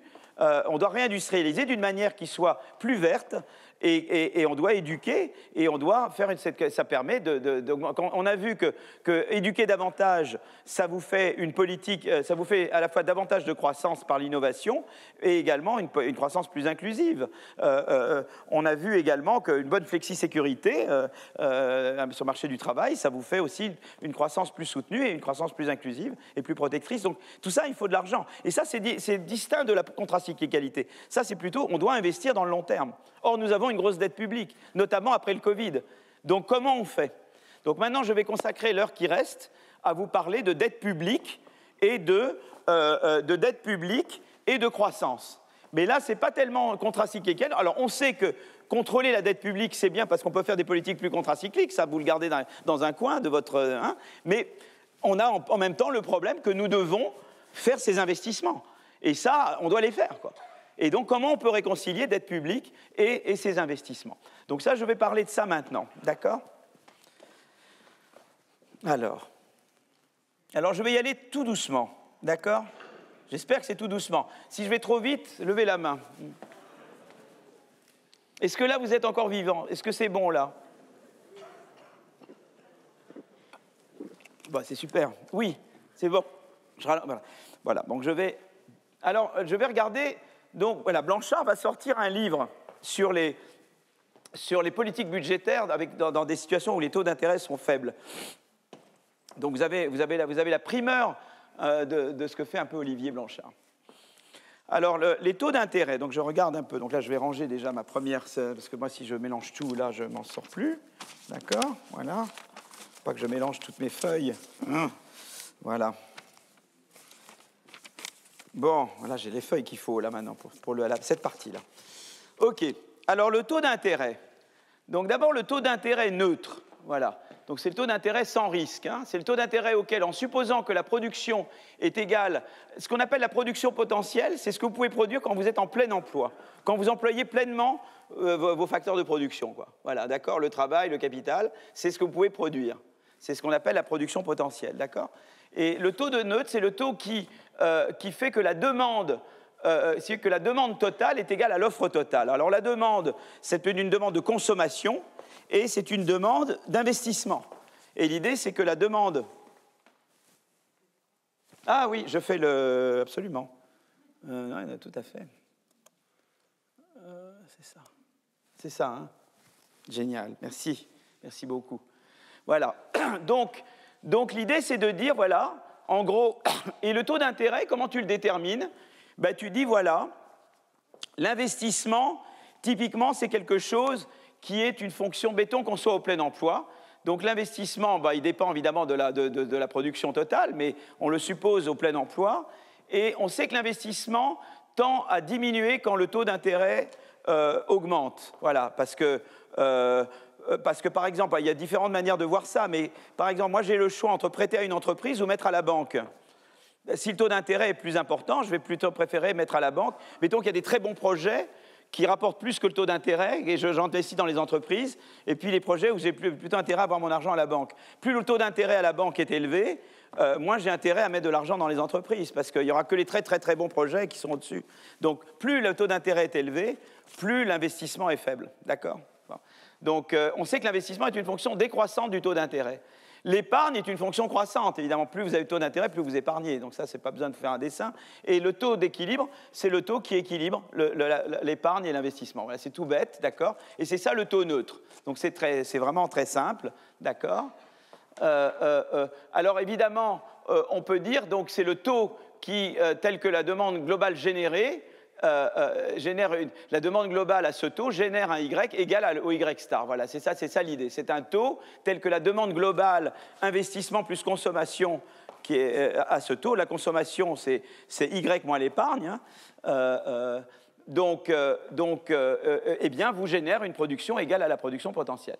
Alors, il se peut, par exemple, vous pouvez être en situation de sous-chauffe. Si, par exemple, vous avez ça peut se stabiliser à tel que vous avez un R tel que le Y est égal, le Y tel que l'offre est égale à la demande, eh bien c'est un Y qui est de sous-emploi. Vous voyez, ça vous fait arriver un Y en dessous du Y star. Là, c'est un Y où vous avez du chômage.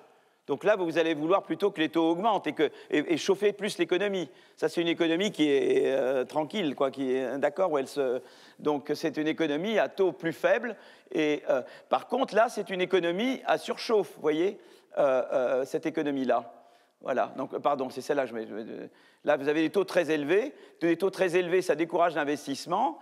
Ça encourage beaucoup l'épargne, donc ça réduit la consommation, ça réduit beaucoup la demande, et donc l'équilibre sur le marché des biens se fait à un niveau au-dessous du plein emploi. Ça, c'est quand le taux est au-dessus du taux de neutre. Et ça, quand les taux sont trop bas, ce qui se passe, c'est que la demande est au-dessus de l'offre. Et là, ça devient inflationniste. Donc vous voulez éviter l'inflation d'un côté, qui est la surchauffe, et vous voulez éviter le sous-emploi. D'accord ? C'est toujours entre ces deux bornes-là que vous êtes. Hein, d'accord ?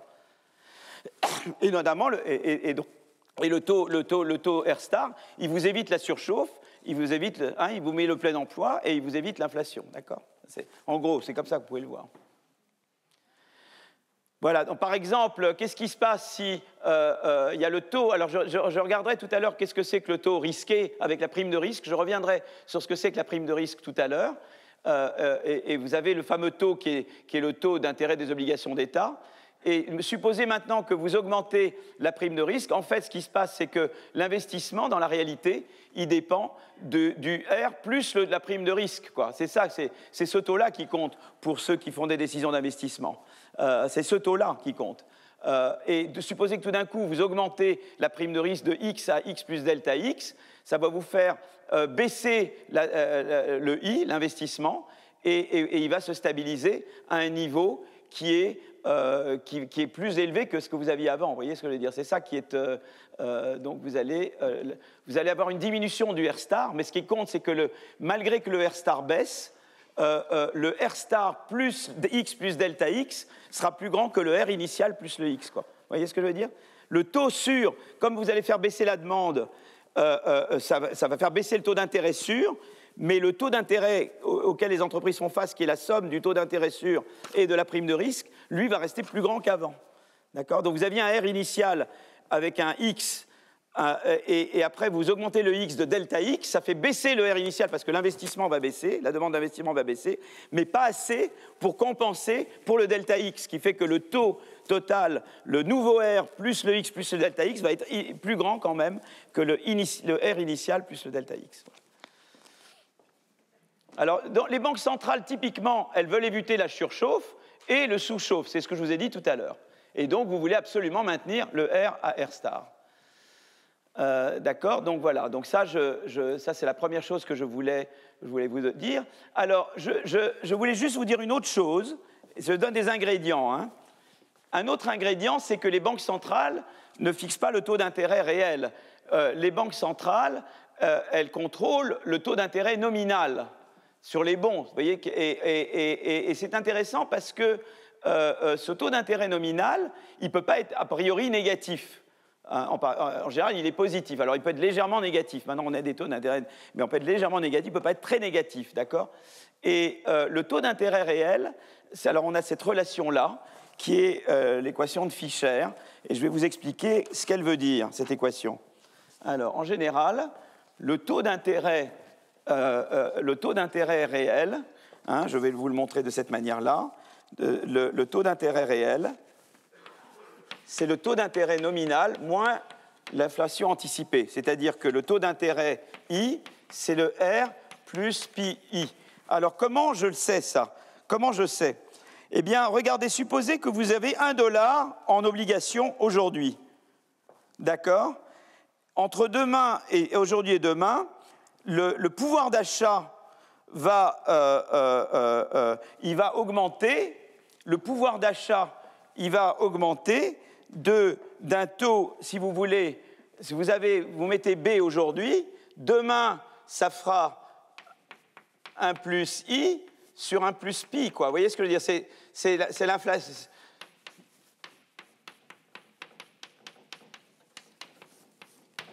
D'accord? C'est-à-dire que ça va être le taux vous regardez le taux d'intérêt nominal, mais en même temps, vous prenez en compte le fait que vous, ce qui vous intéresse, c'est le pouvoir d'achat. C'est ce que vous pouvez acheter avec, quoi.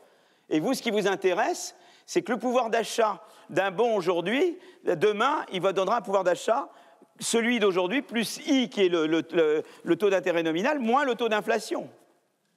Et c'est ça qui compte pour vous. C'est ça le R, d'accord? Le R, c'est ça. D'accord? C'est ça qui va déterminer vos décisions d'investissement. D'accord? Le taux d'intérêt nominal est décomposé en taux d'intérêt réel et le taux d'inflation espéré. Et donc, c'est ça qui est là. Autrement, une autre manière de le dire, c'est que vous avez l'obligation, elle vous donne, vous avez le choix entre l'obligation et de détenir de la monnaie. Si vous détenez l'obligation, elle vous donne un R. La monnaie, elle vous donne un moins pi, puisque si vous donnez du liquide, ça vous donne moins pi, d'accord? Donc, le coût d'opportunité de détenir de la monnaie, eh bien, c'est R moins pi, qui est R plus pi. Et ça, c'est le taux d'intérêt nominal sur la monnaie. Vous voyez, c'est une autre manière de voir la chose. Vous suivez? Oui, non? Bon, est-ce que vous comprenez que s'il n'y avait pas d'inflation, le taux d'intérêt et le taux nominal, c'est pareil? D'accord. Donc vous regarderiez que le taux nominal. Mais quand vous regardez vous-même, vous dites, oui, mais moi, je dois tenir compte de l'inflation qui me réduit mon... Donc je dois soustraire le taux d'inflation au taux nominal. Et c'est ça qui va être l'équivalent de placer cet argent quelque part en réel. D'accord? OK. Bon. Compliqué de mettre là. D'accord, donc voilà, donc ça c'est le... Alors le problème, c'est que le I nominal, il est en général positif ou très peu négatif, ce qui fait que le R, il y a... Donc si vous voulez, ça c'est le fait que c'est ce qu'on appelle une contrainte. Vous voyez, le R peut pas... Le R, ça donne, si vous voulez, que comme le I ne peut pas être très négatif, le R ne peut pas être en dessous de moins pi, quoi, ou très peu en dessous de moins pi, d'accord? Donc ça vous donne quand même une contrainte, hein, d'accord? Et c'est pour ça que souvent, quand on arrive là, les banques disent, ben, moi je peux faire un peu de quantity easing, je peux baisser I jusqu'à 0 ou très peu, un peu en dessous de 0. Après, je peux faire des achats de bons, tu vois, je peux faire des choses comme ça, mais après, le reste, c'est le budgétaire qui doit faire le travail. Et c'est là que, dès qu'on arrive à ce niveau-là, eh bien, les banques souhaitent que la politique budgétaire prenne le relais de la politique monétaire, d'accord? Bon, alors l'évolution des taux d'intérêt. Sur 10 ans, les taux d'intérêt aux États-Unis ont baissé, mais aussi au Japon et la zone euro. D'accord? Donc c'est des obligations à 10 ans, des taux d'intérêt sur les bons à 10 ans qui sont considérés comme sûrs. Voilà, donc c'est un bon indicateur du taux d'intérêt moyen de la dette publique. Même si la baisse débute plutôt au Japon, la diminution de taux de sécurité du taux sûr est observée au sein des 3 économies. Donc ça suggère que les mêmes forces sont à l'œuvre. Et alors maintenant, et c'est un phénomène de long terme, vous voyez, donc il y a les crises financières qui à un moment donné font remonter les taux, mais c'est jamais durable. Donc vous pouvez avoir des augmentations de taux temporaires, mais elles ne sont pas durables. D'accord? Voilà, donc ça c'est la figure, parce que la dernière fois, je sais qu'il y a des personnes qui voulaient des figures en plus grand, donc on a demandé de faire les figures en plus grand. Voilà. Et donc on a accédé à vos demandes. Et alors là, ce qui est très sympa, c'est que la baisse des taux, apparemment, par les historiens, vous disent que ça commence en 1320. Vous voyez, déjà, les taux baissent, d'autant qu'on vienne, il y a une tendance décroissante, c'est ça, trend, hein, je dirais tendance, une tendance décroissante du taux d'intérêt, voilà, même historiquement, vous voyez. Voilà.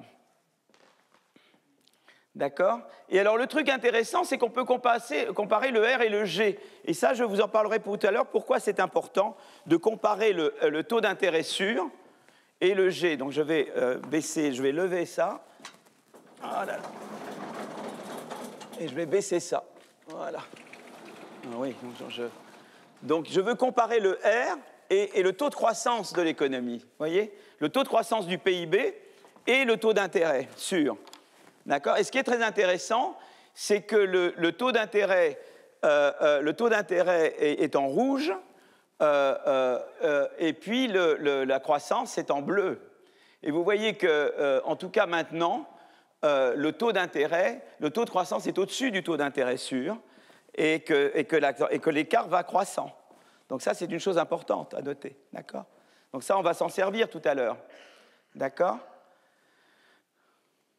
Alors, parmi les facteurs susceptibles d'avoir influencé, alors la raison, c'est que c'est sans doute espérance de vie et les comportements, eh bien, disons que parmi les facteurs susceptibles d'avoir influencé l'épargne, et donc c'est l'idée qu'en fait, l'épargne, il y a comme un excès d'épargne. À chaque fois, il y a un excès d'épargne par rapport à l'investissement qui oblige le taux d'intérêt à monter. Je vous ai dit tout à l'heure, le taux sûr, c'est l'égalité entre l'épargne et l'investissement.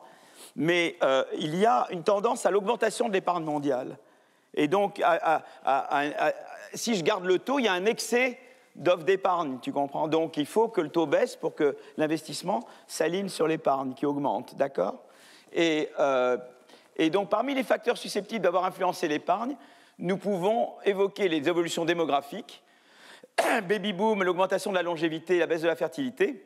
Alors ça va dans le mauvais sens, évidemment. Le rôle de l'accumulation de réserves internationales par les pays émergents est aussi souvent considéré comme un facteur majeur.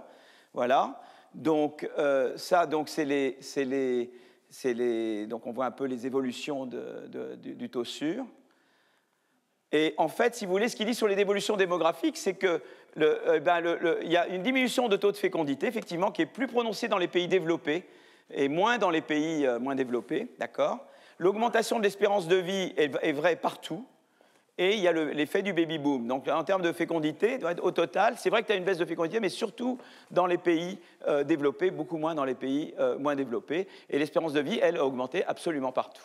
D'accord. Donc, tu as, ça, c'est au total, ça va dans le sens d'augmenter l'offre d'épargne, parce qu'évidemment, l'augmentation des espérances de vie pousse les gens à épargner davantage. Hein. Ils doivent survenir à leurs besoins plus longtemps. Voilà, donc l'allongement de l'espérance de vie est susceptible d'entraîner une augmentation de l'épargne, donc une baisse du taux d'intérêt. La baisse de la fécondité, une proportion plus faible de travailleurs par rapport aux retraités réduit l'épargne globale, mais diminue le revenu de manière proportionnellement plus importante, de sorte que le taux d'épargne augmente à nouveau. Tu vois, donc c'est ça qui est... le baby-boom entraîne une augmentation du taux d'épargne quand les baby-boomers travaillent et une diminution du taux d'épargne quand ils prennent leur retraite. Cet effet est cependant pertinent aujourd'hui, s'estompera à l'avenir. Le facteur dominant toutefois est celui de l'allongement d'espérance de vie, ce qui laisse supposer une pression continue à la baisse des taux d'intérêt. Donc ça, c'est vraiment la vision que nous avons là. Voilà. Alors, les taux d'intérêt n'ont cessé de baisser, sans être particulièrement la conséquence de la crise financière mondiale ou du Covid. D'accord. Une inconnue majeure serait de la politique budgétaire. Évidemment, si tout d'un coup tu fais beaucoup de surchauffe, tu peux entraîner temporairement une augmentation des taux d'intérêt pour endiguer l'inflation qui en résulterait. Ça, c'est possible, mais c'est temporaire. Ça ne va pas affecter la tendance de long terme des taux d'intérêt. Mais ça peut quand même compromettre beaucoup de choses, même si ça dure un certain temps, ça peut nous rendre insolvables, etc. D'accord. Voilà, donc ça, c'est ce que je voulais dire un peu sur les taux d'intérêt, taux de croissance, évolution des taux d'intérêt. Alors, je vais maintenant passer aux deux derniers. Là, je vais passer, donc maintenant, je passe à... alors, voilà, je passe à cette passe-là, pareil, et après, je terminerai. Et je passe à nouveau, diaporama.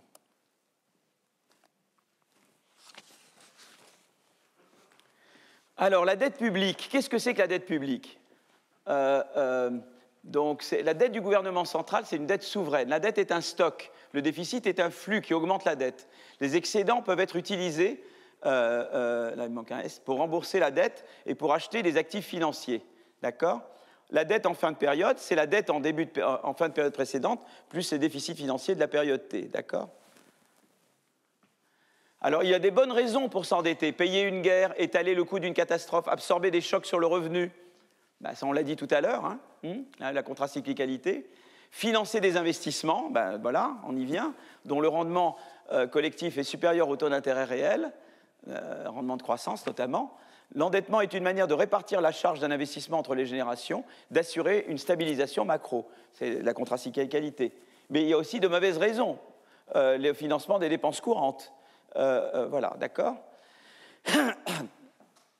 Alors, contrairement à un ménage, l'État n'est pas mortel. La dette est transmise de génération en génération et s'érode par l'inflation et la croissance. Alors, il y a des faux souverains si un État n'honore pas du tout ou partie des engagements financiers prévus par le contrat qui le lie à ses créanciers. Deux conséquences d'un tel événement. Eh bien, les titres de dette de l'État ne sont plus acceptés comme collatéral par les banques centrales. Donc, tu as une notation qui baisse, hein, notation D, défaut. Et tu déclenches le paiement des assurances contre le risque de défaut sur décision de la ISDA. Alors là, maintenant, on va arriver à cette chose. Je vais vous l'expliquer, on va vous l'expliquer très, très simplement. Donc, ne vous affolez pas, d'accord ? Alors, je vais écrire en tableau des trucs pour mathématiques, mais regardez surtout ce que ça veut dire. Ce que ça veut dire est très, très intuitif.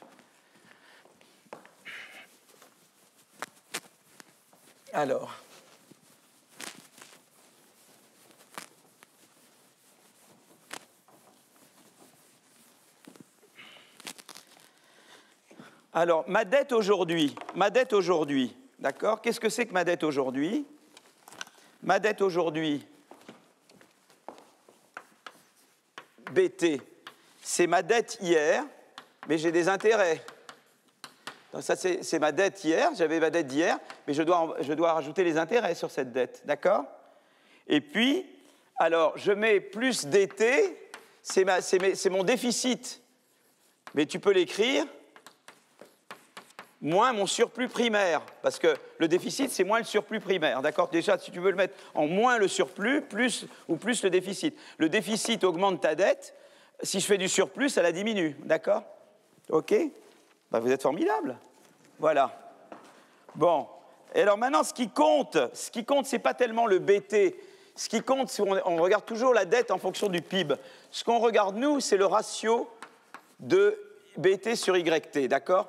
Et YT, c'est P fois, c'est la output nominale, quoi. C'est votre PIB, mais votre PIB, il est en euros, hein, d'accord? Et vous pouvez dire que c'est comme un truc réel multiplié par le niveau des prix, d'accord? Mais ne vous embêtez pas, c'est pour l'inflation, parce que l'inflation, évidemment, augmente le nominal, hein, d'accord? Mais enfin bon.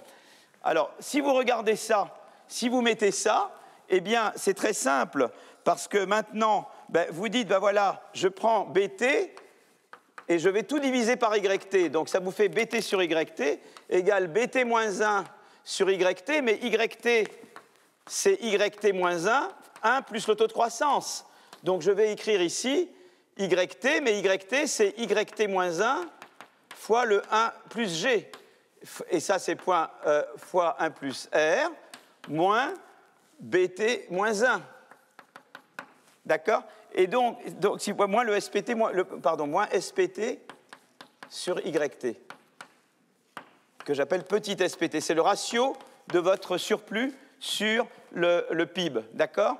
Eh bien, ça veut dire qu'en fait, si vous notez, vous voyez, donc après, vous allez voir, je vais vous mettre ça en termes très concrets, donc vous n'allez pas à vous embêter. Vous n'avez pas à vous embêter, parce que je vais mettre ça en termes très concrets, et c'est très intuitif, donc vous n'avez pas à vous embêter avec les formules mathématiques, mais c'est vraiment minimal, mais c'est juste pour l'écrire comme ça. Donc si maintenant, vous écrivez, vous voyez, si vous écrivez maintenant, vous dites, voilà, mon ratio de dette, c'est le petit BT, dans ce que j'ai, c'est que le BT, c'est le BT moins 1 plus R sur 1 plus G, moins le petit B, moins le petit SPT, qui est le surplus en fraction du PIB. Ou petit SPT, c'est SPT sur YT, c'est le surplus en fraction du PIB. Et vous voyez le truc important et le truc suivant, et c'est ce que vous avez là, d'accord? Et ça veut dire quoi? Le truc important, c'est que si le R est plus petit que le G, vous voyez qu'en proportion du PIB, c'est la croissance qui fait le travail. Vous savez, quand on vous dit qu'est-ce qui va faire baisser la dette, c'est la croissance, c'est ça qu'on veut dire. C'est-à-dire que si le G est plus grand que le R, et on a vu tout à l'heure que c'est ce qui est en train de se passer, eh bien, ça veut dire que même si vous ne faites rien du tout, pourvu que vous ne dépensiez pas comme des fous, que vous ne fassiez pas de la dette petit d comme des fous, que vous ne fassiez pas réduire du SP trop négatif, d'accord? Eh bien, vous faites baisser le ratio de dette sur PIB par le simple fait de la croissance. Vous comprenez? Mais je vais revenir, mais ça va être le canal et on va parler de ça. Voilà, je vais vous montrer comment ça fonctionne. Regardez, donc voyez là comment ça marche. Donc ça, vous avez la dette au temps 1. Vous avez le déficit budgétaire au temps égal 1. Ça vous fait la dette au temps 2. Mais évidemment, il y avait la dette, mais vous deviez payer la dette fois 1 plus R, moins, c'était la dette fois 1 plus R, plus le déficit ou moins le surplus. Et là, vous arrivez à la dette 2. Alors la dette 2, maintenant, il y a la dette 2 fois 1 plus R, plus déficit ou excédent au temps 2, ça vous fera la dette 3, etc., etc. Vous voyez ça, d'accord? Bon, c'est super. Donc, maintenant, vous êtes très intéressé par le ratio de la dette sur le PIB, par le BT sur YT, par le petit BT. Vous voulez savoir l'évolution de ce truc-là, d'accord? Alors, évidemment, une augmentation de la dette, une action du grand B, un T, va augmenter le ratio dette sur PIB. Mais une augmentation du PIB diminue le ratio dette sur PIB, d'accord? D'accord? Or, tout ça, et donc il y a une course entre BT, entre ce que coûte une augmentation de BT et la croissance du PIB. Vous comprenez? Donc c'est vraiment... donc je vous montre par exemple, qu'est-ce qui se passe si le R est plus grand que le G? Si le R est plus grand que le G, c'est le cas que je n'aime pas. Parce que là, même si si le R est plus grand que le G, eh bien, même si je ne fais pas de déficit, ma dette va augmenter. Vous êtes d'accord avec ça? D'accord? Parce que le service de la dette va me coûter plus que le taux de croissance augmente le PIB. Donc le ratio dette sur PIB va augmenter.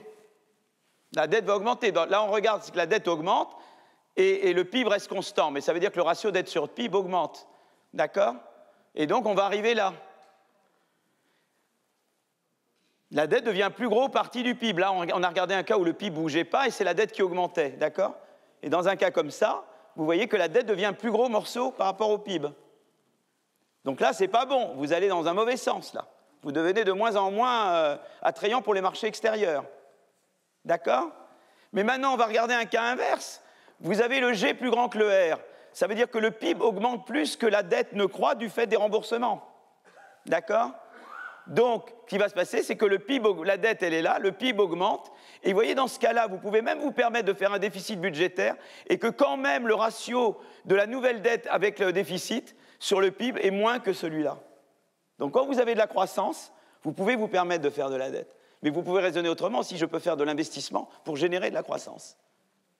Vous voyez comment ça marche? D'accord? Donc c'est une course, le R, le G, d'accord? Alors là, on regarde les ratios de dette historiquement. Évidemment, ce n'est pas surprenant tout ça. Vous avez la crise des années 20 et vous avez la nouvelle crise, la crise récente, d'accord? Pas étonnant, hein? Et j'ai pas le Covid, la Covid, hein? Mais la Covid aussi, ça doit baisser et monter. Alors, comment on peut faire baisser le ratio, comment on peut faire baisser le ratio dette sur PIB? Alors, il y a plusieurs façons de le faire baisser, de le contrôler. Une manière, c'est la croissance, c'est d'augmenter le G, quoi. Je vais revenir à ça tout à l'heure. Tout ce qui fait augmenter le G, c'est bon pour moi. Ça me permet vous voyez, je peux me permettre de dépenser plus tout en n'ayant pas besoin vous voyez, je peux me permettre même de faire des déficits courants et de quand même pas augmenter le ratio dette sur PIB. La deuxième manière, c'est l'inflation, c'est-à-dire que je disais tout à l'heure, le Y, c'est un PZ. Donc, tu peux dire, je fais de l'inflation, et l'inflation, ça augmente mon PIB nominal à PIB réel constant, et ça, c'est une manière aussi c'est une manière également de faire baisser ma dette publique. Alors évidemment, il y a des gens qui tu dévalorises la dette nominale existante. Évidemment, le problème, c'est que les perdants, c'est les épargnants. Et puis donc tu fais des épargnants pas contents. Et par ailleurs, ils peuvent avoir, si tu fais de l'inflation maintenant, eh bien, tu risques d'augmenter les anticipations d'inflation demain et d'aller vers l'hyperinflation, et dont on sait que ça déstabilise beaucoup de choses, d'accord? Donc, ce n'est pas une voie géniale, l'inflation. Alors, il y a une troisième manière, c'est de faire de l'austérité. Tu augmentes les prélèvements et ou tu baisses les dépenses. Alors, le problème, c'est que ça peut avoir un effet pervers sur la croissance. Des fois, tu es obligé, mais ça peut avoir un effet pervers sur la croissance. Tout dépend comment tu le fais par ailleurs, quelles autres politiques de croissance tu as. D'accord? Tu as aussi l'autre moyen qui est la répression financière, c'est que tu maintiens des taux à long terme à un niveau artificiellement bas. Mais donc ça, c'est une autre façon, d'accord? Mais là, évidemment, les perdants, c'est les créanciers et les détenteurs de produits. Et puis, tu peux dire, je restructure la dette. Alors, tu peux restructurer la dette sans réduire sa valeur nette présente ou là, en la réduisant. Et là, tu peux appauvrir les créanciers ou ne pas appauvrir les créanciers. Voilà un petit peu les outils dont tu disposes. Mais évidemment, l'outil qui est sympa, qui ne fait pas de perdant, c'est la croissance. Et donc, c'est celui-là qu'on privilégie. D'accord?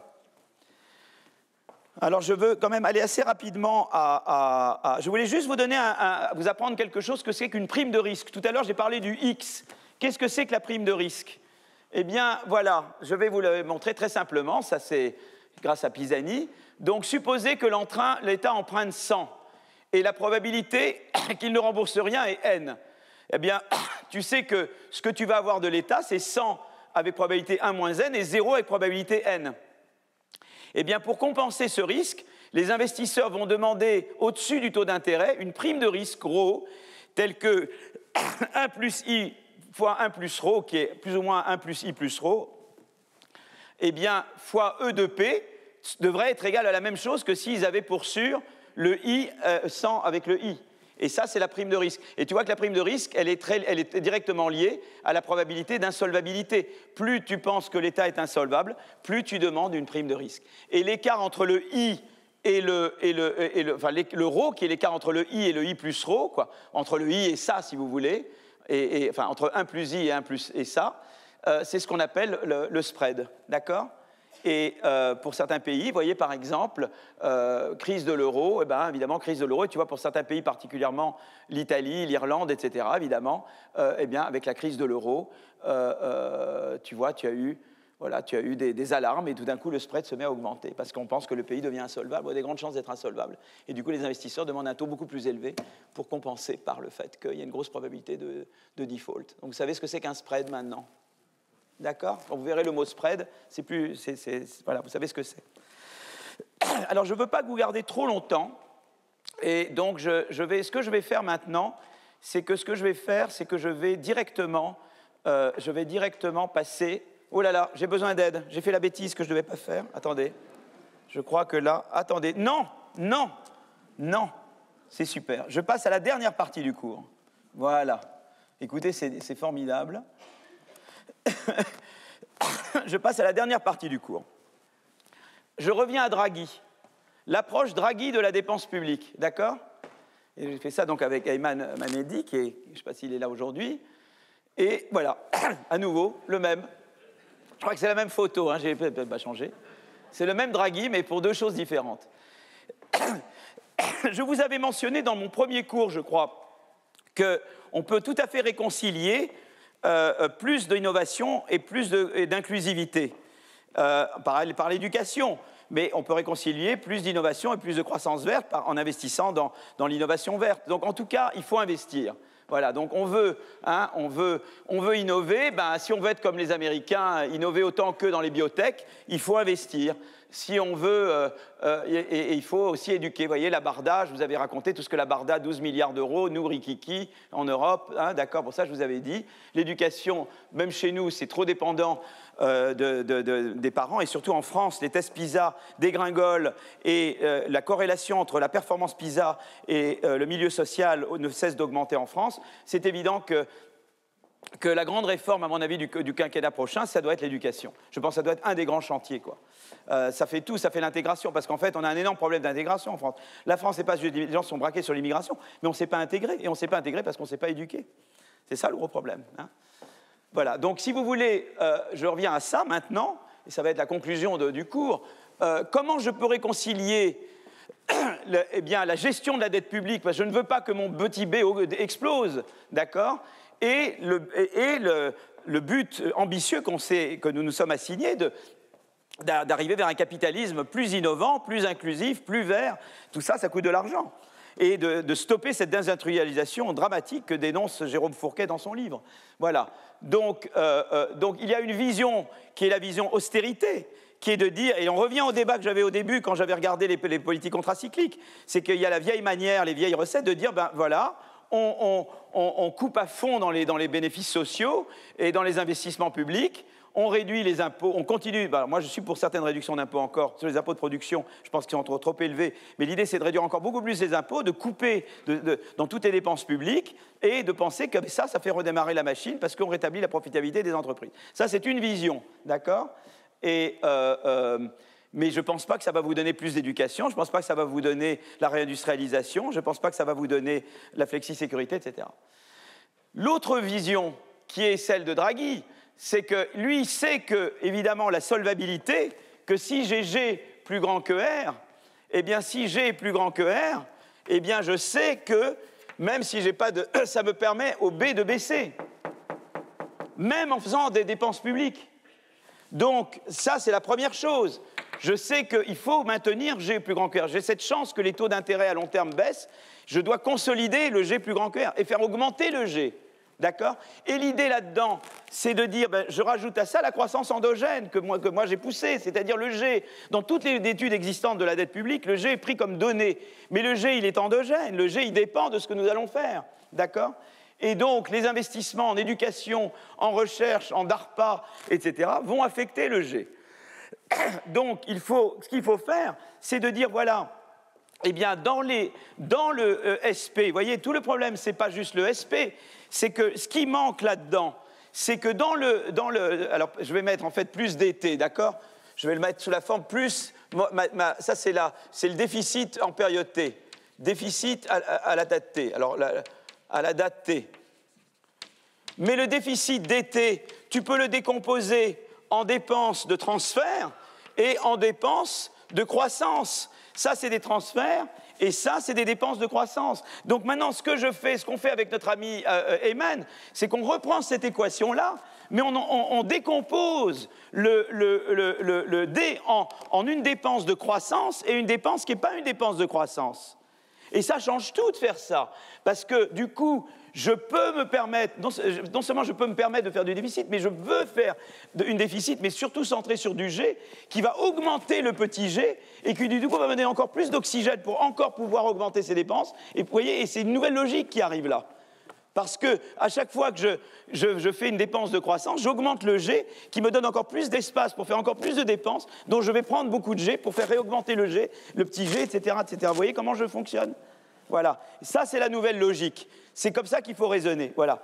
Et donc, c'est ça qu'on fait. Alors, évidemment, ce qu'il faut pour ça, et donc j'avais fait un papier dans Le Monde il y a un mois, et j'ai expliqué là-dedans que ça, c'est très bien, mais je ne suis pas du tout pour mettre Maastricht par-dessus bord, parce que je pense qu'il faut donner le choix au pays où on reste avec Maastricht tel que c'est, et Maastricht, on regarde juste le D, et il ne faut pas que DT soit plus que 3% du PIB, sans regarder la composition du D, où on dit à un pays, vous voulez sortir de là, d'accord, vous voulez faire des investissements de croissance, mais là, à ce moment-là, vous allez rentrer sur nos fouches codines européennes ou d'autres. C'est-à-dire de dire, oui, mais attention, on veut être sûr d'abord que vous réduisez quand même un peu ces autres dépenses, parce qu'on peut faire des choses, certaines dépenses, pas toutes, mais pas autant que les partisans de l'austérité voudraient, mais quand même, il y a des choses qu'on peut faire, d'accord? Et l'autre chose, c'est que, c'est pas sûr, vos investissements de croissance, peut-être qu'ils valent rien du tout. Et donc, la gouvernance et la performance. Donc, si vous voulez, la première chose, c'est de dire, eh bien, il faut réduire d'autres types de dépenses. Par exemple, moi, je pense qu'en France, on ne pourra pas échapper à un allongement de la durée de cotisation des retraites, en tenant compte de l'âge où on commence à travailler, en tenant compte de la pénibilité, évidemment, mais il va falloir, mais pas un allongement jusqu'à très très long, mais peut-être 1 an ou 2 ans. Je pense qu'on n'y coupera pas. D'ailleurs, Touraine, il y avait la réforme Touraine qui prévoyait une accélération de l'augmentation de la durée de cotisation avec l'espérance de vie. Il faut simplement accélérer Touraine de manière intelligente. Je pense que ça, déjà, on peut faire beaucoup. Il y a peut-être d'autres réformes qu'on peut faire. Voilà, les Italiens font aussi des réformes en même temps. Et il faut regarder la gouvernance des G, s'assurer que les G sont vraiment bien faits, quoi. Alors, je vais revenir là-dessus, d'accord? Je vais revenir là-dessus. Donc, Draghi, qu'est-ce qu'il fait? Alors là, on est au Draghi Premier ministre. C'est plus Draghi président de la Banque centrale. C'est Draghi Premier ministre. Qu'est-ce qu'il fait, Draghi? Eh bien, Draghi, il dit, moi, j'ai des fonds européens de relance. Qu'est-ce que je vais en faire? L'Italie est déjà endettée. Je vais utiliser ces fonds pour m'endetter encore plus. Et je vais, grâce à cet argent que j'ai, donc les fonds plus l'emprunt, grâce à ces fonds, je vais financer un investissement de 10% du PIB sur 5 ans et je vais les mettre dans l'éducation, la recherche, la santé, l'énergie et le numérique. Mais en même temps, je vais approfondir la réforme de l'État. Les Italiens avaient déjà fait une réforme de l'État beaucoup plus que nous, hein. Il y avait eu notamment... c'était sous Prodi, quand Prodi était Premier ministre, il y avait eu Bassanini, quand Franco Bassanini était ministre de la fonction publique, c'était les réformes Bassanini sous Prodi, quand Prodi était président du Conseil. Ils avaient fait déjà beaucoup de réformes de l'État, beaucoup plus que nous, hein. Voilà. Mais lui, il va continuer le plan Draghi. Et donc, il a été négocié avec les Européens. Il a négocié son plan avec eux. Il a dit, voilà comment je vais faire mes investissements et je vais en même temps approfondir. Et il a eu le tampon européen sur son plan. Voilà. Ça, c'est la bonne manière de faire. Et donc, on va regarder maintenant un petit peu, on s'est amusé à regarder des plans d'investissement en disant, voilà, regardons 0,5 de PIB d'investissement dans l'éducation tous les ans, Et je reviens, en utilisant, je vous rappelais, je vous avais parlé de ce papier d'Axigit, vous savez, sur le Danemark, vous vous souvenez? Et il avait des estimations en regardant l'hétérogénéité des faits, le fait qu'il y avait des gens qui aimaient la recherche, d'autres qui ne l'aimaient pas, des gens qui avaient des contraintes des crédits, des gens qui ne l'aimaient pas, des gens qui avaient des niveaux d'éducation ou des niveaux différents. Et il avait pris tout ça en compte pour estimer des effets de croissance de certaines politiques. Et là, on va regarder les effets d'un investissement dans l'éducation tous les 5 ans. Et en supposant les mêmes effets qu'au Danemark. En fait, il y a des raisons de penser que l'effet serait plus important chez nous, parce que notre point de départ est beaucoup plus mauvais que celui du Danemark. Mais voilà les effets, voilà, disons, si on fait éducation ou R&D, de combien on augmente la croissance chaque année. Donc c'est une augmentation de 20% du taux de croissance initial. Hein. Donc on a un taux de croissance initial de 1,5, donc on fait passer de 1,5 à 1,5 plus 20% de 1,5. Hein. C'est ça que ça veut dire. Hein. Au bout de 20 ans, voilà. Donc, on fait ce truc-là. Donc, ça veut dire que ce qu'on fait, c'est que je vais dépenser ça, et ça va être mon grand G. Ça, c'est ma dépense d'éducation. D'accord? Mais, d'accord, ce que je vais faire, donc, je vais regarder ça, et je vais les réduire. Je vais les financer par une réduction des dépenses grâce aux retraites. Chaque année de retraite en plus, c'est 6 milliards d'euros, à peu près. Je vais faire 2 ans, là je ne fais même pas, entre 1 et 2 ans, je fais 10 milliards, financés par l'allongement des retraites. Et je les mets dans l'éducation. D'accord? Eh bien, qu'est-ce qui se passe? Eh bien, voyez, regardez, je fais baisser la dette publique, comme ça, quoi. Vous voyez, donc j'investis dans l'éducation, et je fais baisser la dette, parce que j'ai changé la composition de ma dépense, donc j'ai toujours une dépense, simplement je garde un DT, mais mon DT, c'est que simplement je réduis le T et j'augmente le G. Et ça fait baisser la dette publique parce que j'ai, à cause de ça, fait augmenter le petit G. Vous comprenez? Voilà. Et ça, c'est ça la nouvelle manière de penser. D'accord? Sinon, on peut regarder un autre truc, c'est un investissement d'un montant de 10% du PIB combiné aux mêmes réductions de dépenses publiques. Et là, regardez, alors là, c'est super parce que, évidemment, comme j'augmente beaucoup plus le G, et bien là, si je mets tout dans l'éducation, je fais baisser la dette. Au début, la dette publique augmente, et après, la dette publique diminue parce que j'ai fait tellement augmenter le petit G que le petit G va me faire quand même diminuer ma dette. C'est juste illustratif, quoi. C'est-à-dire que tu as un effet tel sur la croissance que, malgré que c'est un truc plus gros, en fait, tu fais baisser ta dette. L'effet petit G l'emporte, là. Parce que le petit G est une fonction du grand G. D'accord? En Italie, eh ben, on fait exactement le plan Draghi. On a regardé s'ils mettaient tout dans l'éducation avec les élasticités de Aksigit, d'accord? Eh bien, tu vois qu'en fait, il arrive à faire plus de croissance verte. Eh bien, sa dette, il n'a pas d'effet. Il n'a pas, si tu veux, s'il fait sur le plan éducation, il n'a pas plus de dette, en fait, il stabilise sa dette, enfin, en tout cas, il ne l'augmente pas. Et s'il faisait un investissement plus important sur le G, peut-être qu'il peut stabiliser sa dette. En tout cas, on ne peut pas lui reprocher d'avoir un effet à long terme qui déstabilise sa dette. Bon, ça, c'est déjà une chose, quoi. Et alors là, le cas suédois, le cas suédois est très intéressant parce que eux, ils démarrent d'un ratio de dette sur PIB de 40%, le petit BP, le BT, c'est 40%, et eux, s'ils adoptaient 10% du PIB suédois, tu vois, financé entièrement par de nouveaux prêts. Ils n'ont même pas à réduire, eux, on leur demande même pas de réforme des retraites, on leur demande même pas de réforme de l'État, ni rien du tout, parce qu'ils ont tout fait déjà. Et simplement, ils augmentent ces dépenses. Eh bien, au début, leur dette va augmenter, mais très vite, elle va se stabiliser et elle va baisser. Tu vois, et eux, ils n'ont même pas besoin d'un 10 milliards de retraite, tu vois, d'augmentation de la charge, parce qu'ils partent d'un niveau plus bas aussi de dette, hein, et ils ont fait ces réformes déjà. Donc eux, ils n'ont pas besoin. Eux, ils peuvent se permettre d'investir davantage. Donc c'est intéressant, c'est une manière de voir. Donc conclusion, c'est un nouveau paradigme. Il faut regarder la composition de la dépense publique, pas juste le montant total de cette dépense. Il faut distinguer les investissements qui augmentent le petit G des dépenses qui n'augmentent pas le petit G. Et les nouveaux investissements doivent aller de pair avec une baisse de certaines dépenses publiques. Je pense, moi, par exemple, en France, à l'allongement de la durée de cotisation pour les retraites d'1 ou 2 ans, plutôt 2 que 1, et une durée minimale vraiment de 35 heures dans tout emploi public, que 35 heures soit vraiment 35 heures, pas 20 heures, quoi, tu vois, voilà, d'accord? Et puis, mais c'est beaucoup moins que ce que proposent les gens qui proposent l'austérité. Ce n'est pas de l'austérité. Et je soumets les nouveaux investissements à un double contrôle, gouvernance. Alors, je viens à la gouvernance. La gouvernance, c'est quoi? Eh bien, l'éducation, par exemple, on regarde les tests, et on regarde surtout la gouvernance, c'est-à-dire est-ce qu'il faut autonomie ou pas jusqu'à un certain point des chefs d'établissement, est-ce qu'il faut tutorat, contrat avec les enseignants. Les enseignants ne sont pas assez payés en France, mais peut-être on peut définir un nouveau contrat avec les enseignants, où ils gagneraient beaucoup plus, mais en même temps, peut-être qu'il y a de l'encadrement d'élèves, peut-être qu'il y a des choses, et donc de repenser la mission pédagogique. Donc ça, c'est à revoir, évidemment. D'accord, je ne sais pas comment le faire, mais la politique industrielle, on sait qu'il faut la darpaïser. Moi, grande inquiétude, je vous l'ai dit plein de fois avec 2030, c'est qu'on continue à graisser la patte des grosses entreprises françaises. Elles sont très sympathiques, mais on leur donne l'argent et on leur dit vous traitez directement avec vos filières.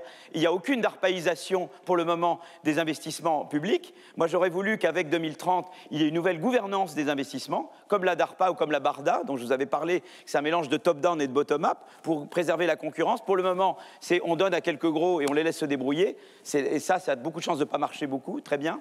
Donc ça, c'est, voilà.